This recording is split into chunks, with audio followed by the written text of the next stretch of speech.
Hello friends, welcome back to select quiz. अपने इस channel पर हम क्या करने जा रहे हैं कि एंशियंट हिस्ट्री को, कंप्लीट एंशियंट इंडियन हिस्ट्री को हम पूरा करने जा रहे हैं और साथ ही साथ हम प्रीवियस ईयर क्वेश्चंस भी देखेंगे। ठीक, दो दो वीडियो में हम पूरे एंशियंट हिस्ट्री को हम कवर कर देंगे। ठीक, इसमें मैंने क्या किया कि आपको हैंड रिटन नोट्स दिए हैं पूरा शॉर्टकट में, वेरियस सोर्सेज से लेकर के मैंने क्या किया कि शॉर्ट नोट्स में दिया है, एकदम शॉर्ट, कुछ भी बढ़ा चढ़ा के नहीं बताया। ठीक, जो नहीं, जो मिनिमम आ सकता है, जो मतलब एकदम से कुछ भी रिसर्च मोड में नहीं, सिर्फ सीधा सीधा जो डायरेक्ट पूछा जाता है वही करने की मैंने क्या किया, कोशिश की है। ठीक, ये सारा देख रहे हैं, सारा हैंड रिटन नोट्स है, आपको ये मिलेगा। ठीक, और हम किस लिए कर रहे हैं, हम जो 14 जेपीएससी जिसकी नोटिफिकेशन आ चुकी है उसके लिए हम करने जा रहे हैं। ठीक, 14th जेपीएससी के लिए थोड़ा सा हम सिलेबस देखेंगे जीएस 1 का। ठीक, और इस जितने भी जो सेक्शन है, आपको पता है ना सिलेबस में कितने सेक्शन है। सेक्शन ए है, बी है, सी है, डी है, ई है, एफ है, जी है और एच है। तो इस ऑर्डर में हम सेक्शन ए करने जा रहे हैं। ठीक, सेक्शन ए में क्या है, हिस्ट्री है। ठीक, हिस्ट्री जो है 3 पार्ट में पूछी जाती है, एंशियंट, मेडिवल और मॉडर्न। ठीक, मेडिवल है और मॉडर्न है। ठीक, ठीक, एंशियंट से 5 क्वेश्चन है, मेडिवल से 5 क्वेश्चन है और मॉडर्न से 5 क्वेश्चन है। तो कुल मिला के हिस्ट्री से 15 क्वेश्चन पूछे जाते हैं, किसमें, जीएस 1 में। ठीक, हम पीवाईक्यूज करेंगे और एक सिंगल गो में हम 2 वीडियो में हम खत्म कर देंगे इसको। ठीक, इसी तरीके से हम मॉडर्न हिस्ट्री भी 1 से 2 वीडियो में और मेडिवल हिस्ट्री भी 1 वीडियो में खत्म कर देंगे। ठीक, इससे क्या होगा कि आपका रिवीजन भी हो जाएगा, ओके। और एक सेकेंड, तो उतना सिर्फ रिवीजन होगा, लेकिन जिन्होंने कभी नहीं पढ़ाई की उनका भी एक क्या हो जाएगा, कंप्लीट कोर्स हो जाएगा। ठीक, अब चूंकि क्या है, देखिए एग्जाम आ गया है, मोस्ट प्रॉब्ली है कि 8 मार्च को एग्जाम है। ठीक, 8 मार्च को एग्जाम है और सर पे आ गया एग्जाम, तो अब आपके पास बैठ के गुरचरण दास और रोमिला थापर बनने किताबें पढ़ने का और रोमिला थापर बनने का आपके पास टाइम नहीं है। आपको क्या करना है, प्रीवियस ईयर पेपर देखने वेरियस एग्जाम्स के, और क्या करनी है, एनसीईआरटी पढ़नी है। ठीक, ये और आपको भी बैठ के पढ़ाना नहीं है, मैं उसके लिए कहाँ से ये सोर्स, ये जो सारा सोर्स है मेरा, ये मैंने सारा कहाँ से इकट्ठा किया, मेनली एनसीईआरटी से।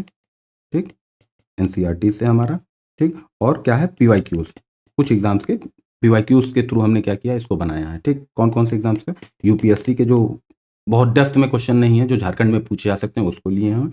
यूपी पीसीएस के लिए हैं और कुछ क्वेश्चन हमने बीपीएससी के लिए। उस हिसाब से क्वेश्चन नहीं लिए हमने, क्वेश्चन तो मेनली झारखंड के लिए हैं। ठीक, पर जो जो जो फैक्ट दिए हैं आपको, वो मेनली इन सारे एग्जाम्स में पूछे गए और वो फैक्ट्स कहाँ से लिए गए हैं, एनसीईआरटी से लिए गए। ठीक, और सारा हैंड रिटन नोट्स है विद पीडीएफ वगैरह आपको हमारे ऐप पर प्रोवाइड हो जाएगा। ठीक, ऐप पर जाइए और देखिए। ठीक, थोड़ा सा पहले, उससे पहले हम देख लेते हैं सिलेबस क्या है। सिलेबस मैंने आपको बता दिया, जनरल स्टडीज 1 में आपको पूरा जनरल स्टडीज 1 ABCDEFGH ये जितने सेक्शन है मैं ही लूँगा। ठीक, और एंशियंट इंडिया, अब हम अभी करने जा रहे हैं एंशियंट इंडिया के 5 क्वेश्चन करेंगे, मेडिवल इंडिया के, सॉरी 5 क्वेश्चन आते हैं, देख रहा है आपको सिलेबस में, एंशियंट के 5 क्वेश्चन, मेडिवल के 5 क्वेश्चन और मॉडर्न के 5 क्वेश्चन। ठीक, उसी ऑर्डर में हम शुरू करने जा रहे हैं एंशियंट इंडिया। ठीक, एंशियंट इंडिया का आपको ये दिख रहा होगा क्वेश्चन नंबर, ये पहला क्वेश्चन है, वहां लिखा है 52। ये सारा हमने स्क्रीनशॉट लिया है पेपर से ही, ऑफिशियल पेपर से ये स्क्रीनशॉट है, ऑफिशियल पेपर। ठीक, ये पेपर जो है आपके, पेपर जो हमने लिए हैं वो लिए हैं आपके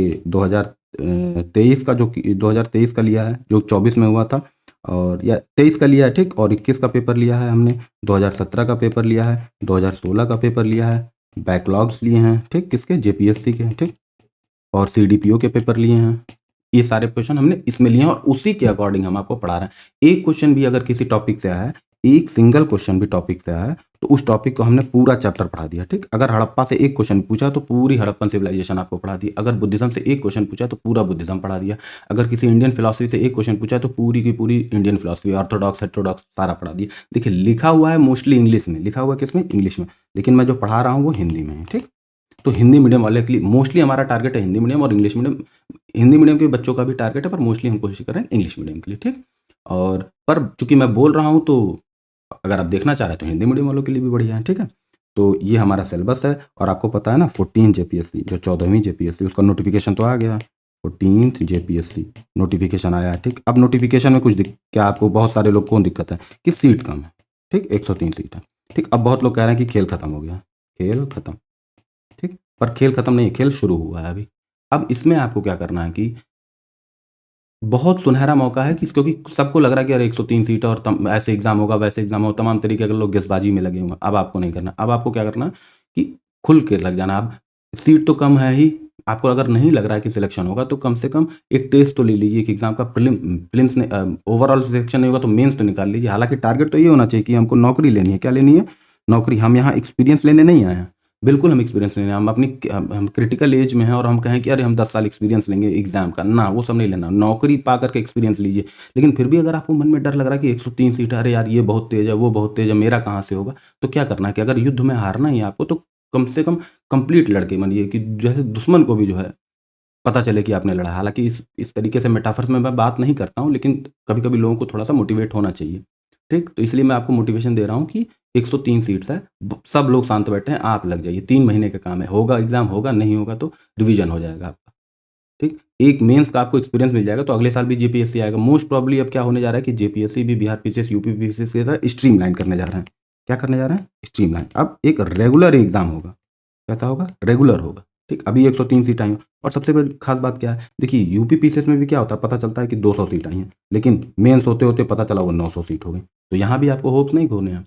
क्या पता कुछ बढ़ जाए, नहीं मैं ये नहीं कह रहा हूँ कि 900 हो जाएगा, 500 हो जाएगा, 300 ही हो जाए, 200 ही हो जाए, 150 ही हो जाए तो बहुत है, ठीक? एटलीस्ट अभी कम से कम 100 तो पार है, 50-50 भी 50-50 सीट्स पे भी एग्ज़ाम होते हैं और हज़ार-हज़ार, लाख-लाख बच्चे फॉर्म भरते हैं, नौकरी की बहुत कमी है, ठीक? तो 103 सीट मिला है और वो भी ऑफ़िसर बनने का जेपीएससी का, वो आपको सुनहरा मौका मिला है, तो वो मौका ये है कि रिवीज़न किया जाए शांत तरीके से। आपको साल भर भी पढ़ने को नहीं बोल रहा है, 2 से ढाई महीना पढ़ना है, कहानी खत्म है। होगा तो होगा, नहीं होगा तो नहीं होगा, ठीक? अब ज़्यादा मोटिवेट करते हुए नहीं, सीधा चलते हैं क्वेश्चन पे, ठीक? पहला क्वेश्चन पूछ रहा है, in which district of Jharkhand is the neolithic archaeological site Baruadih is located? ठीक, बरूडीह जो हिंदी में भी है कि एक सेकंड ज़रा पेन चेंज कर लूँ मैं। ठीक, कह रहा है कि नवपाषाणिक पुरास्थल बरूडीह झारखंड के किस जिले में स्थित है? ठीक, तो उससे पहले हम देख लेते हैं, अब चूँकि नियोलिथिक साइट पूछा हुआ है, नियोलिथिक साइट पूछा हुआ है, तो इससे रिलेटेड हम चैप्टर ही देख लेते हैं। ये जो चैप्टर है वो प्री हिस्ट्री का है, किसका है? प्री हिस्ट्री का। तो हम पूरा क्या करेंगे? प्री हिस्ट्री को कवर करेंगे, ठीक? और इस क्वेश्चन से करने से पहले हम इसीलिए देख रहे हैं प्री हिस्ट्री को, ताकि इससे रिलेटेड और फर्दर क्वेश्चन आए। एक पूछा है तो अगला भी पूछ सकता है। तो प्री हिस्ट्री का सारा एक जगह आपको सम अप करके दे दिया। प्री हिस्ट्री से बहुत कम क्वेश्चन पूछते हैं, इसीलिए 2 4 से 5 6 स्लाइड में इसको खत्म कर दिया है, ठीक? मेनली हमने हड़प्पन सिविलाइजेशन और बाकी पे फोकस किया हुआ है, ठीक? उससे पहले ज़रा-सा शुरू करने से पहले हम एक बार एंशिएंट इंडिया की क्रोनोलॉजी देख लेते हैं। कालक्रम कैसे, मतलब कैसे चीज़ें हो रही हैं, कौन पहले आया, कौन बाद में, एक ये इसका बेसिक आइडिया आपको दिमाग में हो जाएगा, तो हिस्ट्री पढ़ना आसान हो जाएगा। पता चले कि अशोक पहले थे कि मतलब वैदिक एज पहले था कि मौर्यन पीरियड पहले था, पता सातवाहन पहले आए थे कि पांड्यास पहले आए थे, पता ही नहीं है। गुप्ता पहले थे कि चंद्रगुप्त मौर्य पहले थे, ये सब नहीं, जैसे चंद्रगुप्त मौर्य भी है और चंद्रगुप्त भी है, तो दोनों में कन्फ्यूजन होता है। तो एक बार हम क्रोनोलॉजी देख लेते हैं, ठीक? तो chronology of ancient Indian history. तो सबसे पहले जो है स्टोन एज है, ठीक? अभी देखेंगे, इसी को डिटेल में देखना है। स्टोन एज के बाद से यहाँ से मेनली शुरू होती है हिस्ट्री। रिटन हिस्ट्री एक तरीके से आप कह सकते हैं इंडस वैली सिविलाइजेशन से शुरू होती है। स्टोन एज में हमको रिटन एविडेंस नहीं है, इसीलिए इसको प्री हिस्ट्री बोलते हैं। अभी देखेंगे कि हिस्ट्री या प्री हिस्ट्री की डिफिनीशन क्या होती है। तो यहाँ से मेनली इंडस वैली सिविलाइजेशन शुरू होती है। इंडस वैली सिविलाइजेशन जब डिक्लाइन कर जाती है, ये एक अर्बन सिविलाइजेशन है, डिक्लाइन कर जाती है, तो उसके बाद आता है वैदिक एज, ठीक? वैदिक एज के साथ ही साथ उसके बाद में आता है मौर्यन, प्री मौर्यन हिस्ट्री, मौर्य से पहले का काल, मौर्य से ठीक पहले का काल। इसी में आपको जो महाजनपदास, 16 महाजनपदास वगैरह पढ़ते हैं वो है। इसी के टाइम में बुद्धिज्म, जैनिज्म डेवलप हुआ। इसी टाइम में इंडिया की जो ऑर्थोडॉक्स फिलॉसफी है, ऑर्थोडॉक्स चा ये मतलब न्यायिक, वैशेषिक और ये जो सारे 6 फिलॉसफीज़ हैं उन वो डेवलप हुई। बुद्धिज्म, जैनिज्म तो बहुत फेवरेट टॉपिक है सारे आयोग का, सारे कमिशन्स का बहुत फेवरेट टॉपिक है। बुद्धिज्म से पूछना, जैनिज्म से पूछना, इंडियन फिलॉसफी से पूछना, चारवाक के बारे में पूछना, ठीक? उसके बाद से प्री मौर्यन के बाद सीधा मौर्य आए। मौर्यन एम्पायर में चंद्रगुप्त मौर्य आए, अशोक आए, मेन सेंटर हमारा इन दोनों पर रहेगा। अशोक के डिक्लाइन के बाद पोस्ट मौर्यन एम्पायर आया। पोस्ट मौर्यन एम्पायर में ही फॉरेन रूलर आके इंडिया में कंटिन्यूअस बसना शुरू कर गए, ठीक? फॉरेन से आए, जैसे शकाज आए, कुशंस आए, उसमें आए। साउथ इंडिया का पहला एम्पायर, साउथ इंडिया का first empire post Mauryan era में ही डेवलप हुआ। साउथ इंडिया का पहला एम्पायर, जिसको सातवाहन बोलते हैं, महाराष्ट्र के रीजन में है, तेलंगाना वगैरह होते हुए, इसीलिए साउथ इंडिया बोल रहे हैं। उसी टाइम पे संगम लिटरेचर भी डेवलप हुआ। तो अब आपसे पूछे कि संगम लिटरेचर अशोक के टाइम का था कि अशोक के बाद का था कि अशोक के पहले का था, तो आपको बताना कि अशोक के बाद का था। उसी के टाइम में चोलाज आए, चेराज आए, पांड्याज आए। चोला आपको ध्यान देना कि एक एंशिएंट चोला है जिसकी अभी बात कर रहे हैं, और एक चोलाज आए जो 1100 समथिंग में एडी में भी आए, ठीक? वो मेडिवल हिस्ट्री में भी आए, तो उनको लेटर चोलाज बोलते हैं। ये इनको ये जो है अर्ली चोलाज हैं। क्या है? अर्ली चोलाज। उसी तरीके से ये चोला के 1000 डेढ़ हज़ार साल बाद लेटर चोलाज भी आए, जिसमें राजा राजा चोला वगैरह हैं, तो वो हम मेडिवल हिस्ट्री में देखेंगे। उसी तरीके से चेराज आए केरला में, पांड्याज आए, फिर यही सब साउथ में, ठीक? तो पोस्ट मौर्यन आया। पोस्ट मौर्य एरा के बाद से एक एरा आया गुप्ता पीरियड। गुप्ता पीरियड में ही ये जो गुप्ताज वगैरह और वकाटकास उसी टाइम में एक 2 किंगडम मेन थे गुप्ता के टाइम में, हालांकि सेंटर तो गुप्ता था, उसके अलावा एक था वकाटकास। ठीक, गुप्ता जब डिक्लाइन कर गए तो पोस्ट गुप्ता है, इसी में हर्षा वगैरह आए और कदम्बरीज और ये सब वो आए, क्या बोलते हैं, एम्पायर, एम्पायर तो नहीं बोल सकते हैं, रीजन्स आए। तो आपसे पूछ सकता है कि वकाटकास, सातवाहन, चोल, चेराज, पांड्या, इनको क्रोनोलॉजी में लगाइए, बड़ा क्वेश्चन पूछा जाता है। ठीक, तो ये है क्रोनोलॉजी। सबसे पहले stone age, Indus valley civilisation, Vedic age, pre Mauryan history यानी मौर्यन के पहले की, फिर मौर्य का एम्पायर आया, फिर पोस्ट मौर्य एरा आया, पोस्ट मौर्य के बाद गुप्तास का पीरियड आया और गुप्ता के बाद पोस्ट गुप्ता है। और पोस्ट गुप्ता के बाद से हम किस में आ जाते हैं, मेडिवल हिस्ट्री में। इस समय मुस्लिम इन्वेजन इंडिया में शुरू हो जाता है। ठीक, तो हम उसको मेडिवल में देखेंगे। ठीक, अब आते हैं जो मेन क्वेश्चन है हमारा, मेन क्वेश्चन से रिलेटेड जो टॉपिक है प्री हिस्ट्री। प्री हिस्ट्री को ही बोलते हैं स्टोन एज, इसी को क्या बोलते हैं, स्टोन एज, क्योंकि पत्थर का एज था। सब कुछ किससे, हथियार औजार सब किससे बनते थे, पत्थर से बनते थे। प्री हिस्ट्री हम इसलिए बोलते हैं, हिस्ट्री से पहले की हिस्ट्री है ये, मतलब हिस्ट्री से पहले की हिस्ट्री इसलिए बोलते हैं कि कोई रिटन डॉक्यूमेंट या रिकॉर्ड अवेलेबल नहीं है। क्रॉस दिख रहा है आपको ना, तो इस टाइम का कोई हमको रिटन डॉक्यूमेंट या रिकॉर्ड अवेलेबल नहीं है। इसका मतलब कोई स्क्रिप्ट भी नहीं है, अभी कोई लिखने की शैली डेवलप नहीं हुई। लेकिन प्री हिस्ट्री में मेटलर्जी डेवलप हो गई थी। सोचिए, प्री हिस्ट्री में मेटलर्जी आ चुकी थी। मेटलर्जी क्या होती है कि हम कॉपर वगैरह ये सब जान चुके थे, मेटल्स जान चुके थे। आयरन तो बहुत बाद में जाने, लेकिन कॉपर वगैरह हम जान, ब्रॉन्ज भी जान चुके थे। प्री हिस्ट्री के लेटर एज में हमको ब्रॉन्ज के बारे में भी पता चल गया था। ठीक, तो लिटरेसी से पहले, मैं क्या कहने की कोशिश कर रहा हूँ, लिटरेसी यानी लिखने आने से पहले हम इंजीनियरिंग जान चुके थे। मेटलर्जी एक इंजीनियरिंग का पार्ट है, मेटलर्जिकल इंजीनियरिंग कराई जाती है। तो यानी हम लिखने से पहले इंजीनियरिंग सीख चुके थे, हम पटरी बनाते थे। ठीक, इसी टाइम पटरी भी बनते। प्री हिस्ट्री में बस रिटन रिकॉर्ड नहीं थे, कोई स्क्रिप्ट नहीं थी। बाकी सब चीज़ें बहुत बढ़िया डेवलप तो नहीं कर सकते, लेकिन ठीक ठाक उसमें थी। तो चूंकि रिटन रिकॉर्ड नहीं था, इसीलिए हम हिस्ट्री को रिटन रिकॉर्ड के आधार पर डिफाइन कर रहे हैं। तो वो हिस्ट्री जिसमें रिटन डॉक्यूमेंट और स्क्रिप्ट नहीं है, उसको हम बोलते हैं प्री हिस्ट्री। उस प्री हिस्ट्री का एग्जाम्पल है स्टोन एज। प्री हिस्ट्री का दूसरा नाम या एग्जाम्पल आप क्या कह सकते हैं, स्टोन एज। एक हिस्ट्री होती है जो इसके बाद आती है, वो होती है प्रोटो हिस्ट्री। इसमें डॉक्यूमेंट और रिकॉर्ड अवेलेबल तो हैं, डॉक्यूमेंट और रिकॉर्ड अवेलेबल तो हैं, डॉक्यूमेंट रिकॉर्ड अवेलेबल हैं, पर स्क्रिप्ट डिसाइफर नहीं की गई, स्क्रिप्ट हम पढ़ नहीं पा रहे हैं। उसका एग्जांपल है इंडस वैली सिविलाइजेशन। तो इंडस वैली सिविलाइजेशन किसका एग्जांपल है, प्रोटो हिस्ट्री का। हिस्ट्री का एग्जांपल नहीं है, प्री हिस्ट्री का एग्जांपल नहीं है, किसका एग्जांपल है, प्रोटो हिस्ट्री का। क्यों एग्जांपल है, क्योंकि डॉक्यूमेंट और रिकॉर्ड तो हैं हमारे पास, लेकिन उसकी स्क्रिप्ट डिसाइफर नहीं की गई। तो वो हिस्ट्री जिसकी स्क्रिप्ट डिसाइफर नहीं की गई, उसको हम किस में रखते हैं, प्रोटो हिस्ट्री में। अब उसके बाद से प्रोटो हिस्ट्री के बाद से आता है हिस्ट्री, जो एंशियंट मिडिवल मॉडर्न हम करने जा रहे हैं, वो हिस्ट्री आती है। इसमें डॉक्यूमेंट भी है हमारे पास और स्क्रिप्ट भी हमने डिसाइफर कर ली है, तो ये हिस्ट्री हो गई। ठीक, थोड़ा सा उससे रिलेटेड जो सबसे सेंटर में है हमारा अर्थ, उसको देख लेते हैं थोड़ा सा, उसके हिसाब से चलते हैं। ज्योग्राफी के हिसाब से हिस्ट्री को लेकर चलते हैं, क्योंकि सेंटर चीज तो ज्योग्राफी है। ठीक, हिस्ट्री तो इंटरप्रेट की जा सकती है, ज्योग्राफी तो ज्योग्राफी है, रियलिटी है, मतलब वो फिजिक्स से रिलेटेड, तो सीधा सीधा वो क्या कर रही है, डिफाइन कर रही है। तो अर्थ बना 4 अरब साल पहले, आज से 4 अरब साल पहले अर्थ बना। उसके बाद से जियोलॉजिकल, जब ज्योग्राफी पढ़ेंगे तो हम उसमें देखेंगे जियोलॉजिकल टाइम को 4 पार्ट में डिवाइड किया, eon, era, period, epoch. Eon, era, period, epoch. अभी जरा पीरियड देख लेते हैं, इपॉच। कौन सा पीरियड चल रहा है अभी, जो चल रहा है क्वाटनरी पीरियड चल रहा है। कौन सा पीरियड चल रहा है, क्वाटनरी। क्वाटनरी पीरियड को 2 इपॉक में डिवाइड किया, 2 इपॉक्स में डिवाइड किया, प्लीस्टोसीन और होलोसीन। और अभी इपॉक जो चल रहा है वो है होलोसीन, ये लेटेस्ट इपॉक है। कौन सा इपॉक, होलोसीन। कौन सा पीरियड लेटेस्ट है, क्वाटनरी। कौन सा इपॉक लेटेस्ट है, होलोसीन। क्वाटनरी पीरियड को कितने इपॉक्स में बांटा गया, प्लीस्टोसीन और होलोसीन। होलोसीन क्या है, लेटेस्ट। प्लीस्टोसीन में ही ह्यूमन का, मॉडर्न ह्यूमंस का अराइवल हुआ था अर्थ पे। जब इवोल्यूशन होता है तो उसी प्लीस्टोसीन जब टाइम आ जाता है तो उसमें अर्थ पे ह्यूमन आ गया था। ये छोटी सी फैक्चुअल जानकारी, अब इससे ज़्यादा कुछ नहीं पढ़ना है। ठीक, शुरू में थोड़ा सा स्लो कर रहे हैं, अब आगे पढ़ेंगे। ठीक, फिर से एक बार, प्री हिस्ट्री को हम क्या बोलते हैं, स्टोन एज।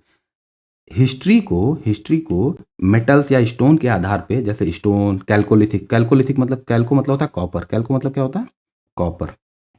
ठीक, कॉपर। तो हिस्ट्री को स्टोन के आधार पे, कॉपर के या मेटल्स के आधार पे या ब्रॉन्ज के आधार पर, आयरन के आधार पर जो डिवीजन किया गया था, एक आर्कियोलॉजिस्ट थे, उनका नाम था क्रिश्चियन जगरसन थॉमसन। इनका नाम याद रखना, याद रखिए तो रखिए, एक बार एग्जाम में पूछा हुआ है, इसलिए मैंने इस फैक्ट को ले लिया है। क्रिश्चियन जगरसन थॉमसन, इन्होंने ही क्या किया कि कहा कि जो हम हथियार यूज कर रहे हैं और वो जिससे बने हुए हैं, उससे हम हिस्ट्री को डिफाइन कर देते हैं। तो जिस एज में ब्रॉन्ज यूज हो रहा है तो उसको ब्रॉन्ज एज बोल दे रहे हैं। जैसे वैदिक एज में आयरन यूज होने लगा था, मॉडर्न पीरियड में आयरन यूज होने लगा था, प्री मॉडर्न पीरियड में आयरन यूज होने लगा था, तो उसको हम आयरन एज बोलते हैं। हड़प्पन सिविलाइजेशन में कॉपर बहुत ज़्यादा यूज होता है, तो उसीलिए इसको कैल्कोलिथिक एज बोलते हैं। ठीक, स्टोन एज में स्टोन यूज होता था प्री हिस्ट्री में, तो इसलिए स्टोन एज बोलते हैं। Sources of pre history, history के भाई रिटन रिकॉर्ड तो है नहीं, तो लेकिन कुछ तो सोर्स होगा ना। तो सोर्स क्या है, हमारे टूल्स हैं। पॉटरी है, जो बर्तन वर्तन बनाते थे, सोचिए बर्तन बना लेते थे, यानी जो व्हील था, जो जो कुम्हार व्हील यूज़ करता है वो भी प्री हिस्ट्री में पता था। आर्टिफैक्ट्स भी कुछ मिले हैं, ठीक। रॉक पेंटिंग्स जो भीमबेटका वगैरह में है, ये सब प्री हिस्ट्री की हैं, ये सब किसकी हैं, प्री हिस्ट्री की हैं। अच्छा, रिटन एविडेंस नहीं है कुछ भी, हालांकि आप कहेंगे रॉक पेंटिंग है, पर वो लिखावट नहीं है, कुछ मतलब डायरेक्ट भाषा में कुछ कहने की कोशिश नहीं किया है, वो पेंटिंग की जा रही है, ठीक। तो भीमबेटका उसका एग्जाम्पल है। जरा सा एक बार हम देख लेते हैं कि चूंकि मैंने लिखा हुआ है अपने हाथ से, तो मुझे मैं दोबारा लिखने की जहमत मैं नहीं उठाना चाहता, आपका भी टाइम होगा। तो इसको आपको क्या करना है, 1 से 2 बार वीडियो दे लेना है, और नोट्स आपके पास है ही, चाहे तो आप नोट बनाएँ, साथ-साथ लिखते भी चलें, या वीडियो पॉज़ करने के बाद से जब भी आप हमारे ऐप पर पीडीएफ आपको मिल ही जाएगी, ठीक। तो स्टोन एज, जिसको प्री हिस्ट्री बोलते हैं, जिसको हिंदी में प्रागैतिहासिक काल बोलते हैं, उसके 3 डिवीज़न है। पेलियोलिथिक पहला डिवीज़न, दूसरा डिवीज़न मेसोलिथिक, और तीसरा डिवीज़न है नियोलिथिक, ठीक। पेलियोलिथिक, मेसोलिथिक और नियोलिथिक। पेलियोलिथिक एज 5 लाख से 10,000 बीसी पहले था। आज से 5 लाख साल से 10,000 बीसी, यानी देख रहे हैं इतना लंबा टाइम था। यानी प्री हिस्ट्री का मोस्ट ऑफ द लगभग 90% टाइम किस में बीता हुआ है, पेलियोलिथिक में। कुछ टाइम 4 से 5% इसमें बीता, और कुछ टाइम 4 से 5% क्या है, नियोलिथिक में बीता।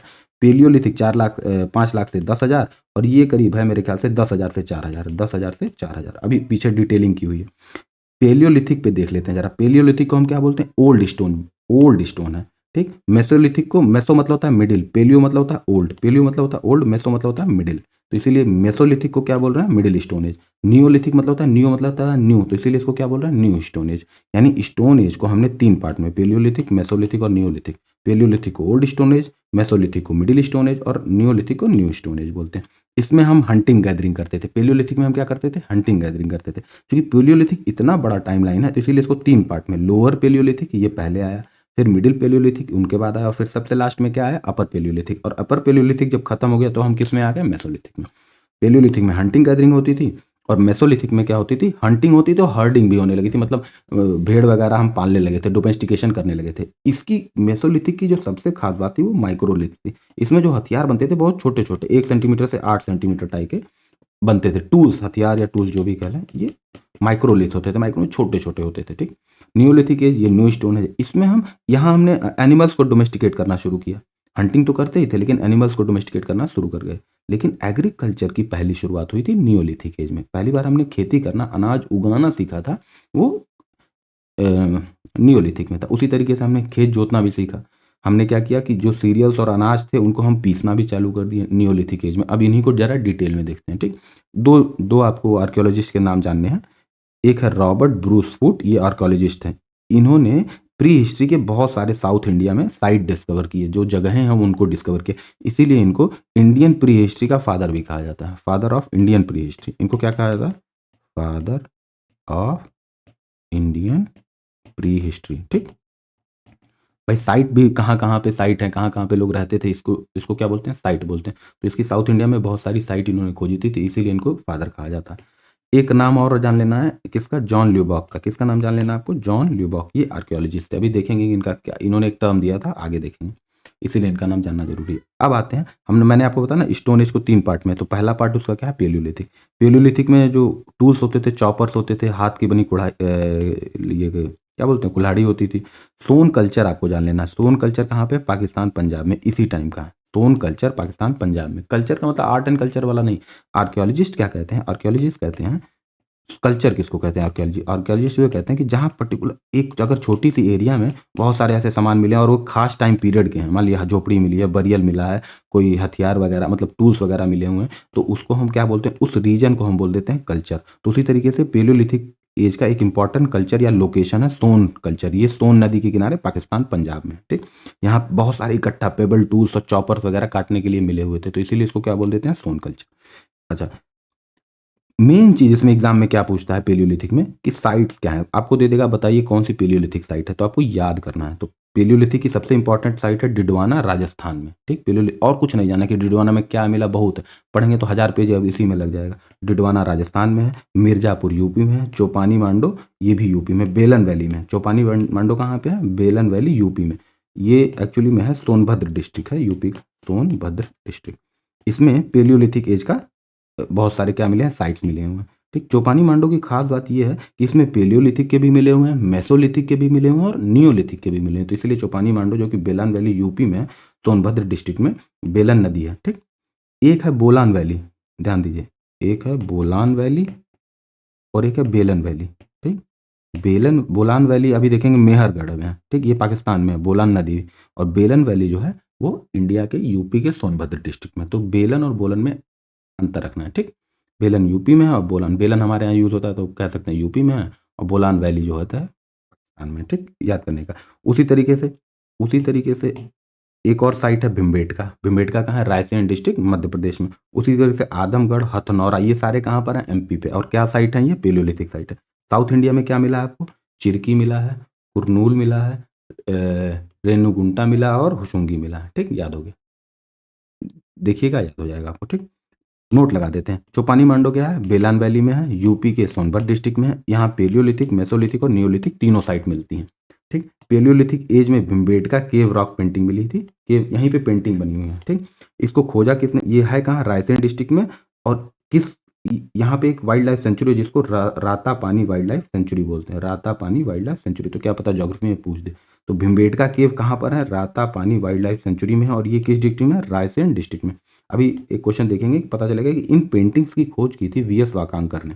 ये भी पूछ सकता है। 1957 के करीब में, 1957 में इसकी खोज की गई थी।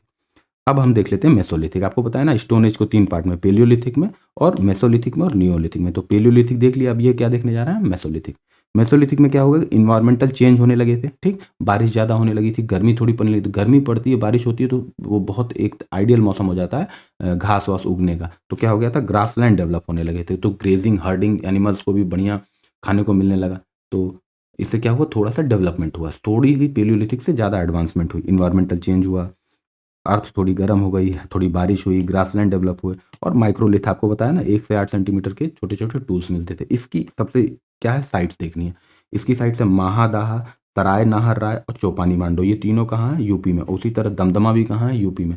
महादाहा, सराय नाहर राय, दमदमा, चौपानी मांडो, ये कहाँ है? यूपी में। ओके, उसी तरीके से एक इंपॉर्टेंट साइट है बगोर, बहुत इंपॉर्टेंट, सबसे एक्चुअली सबसे इंपॉर्टेंट साइट है मेसोलिथिक की, बगोर, राजस्थान में।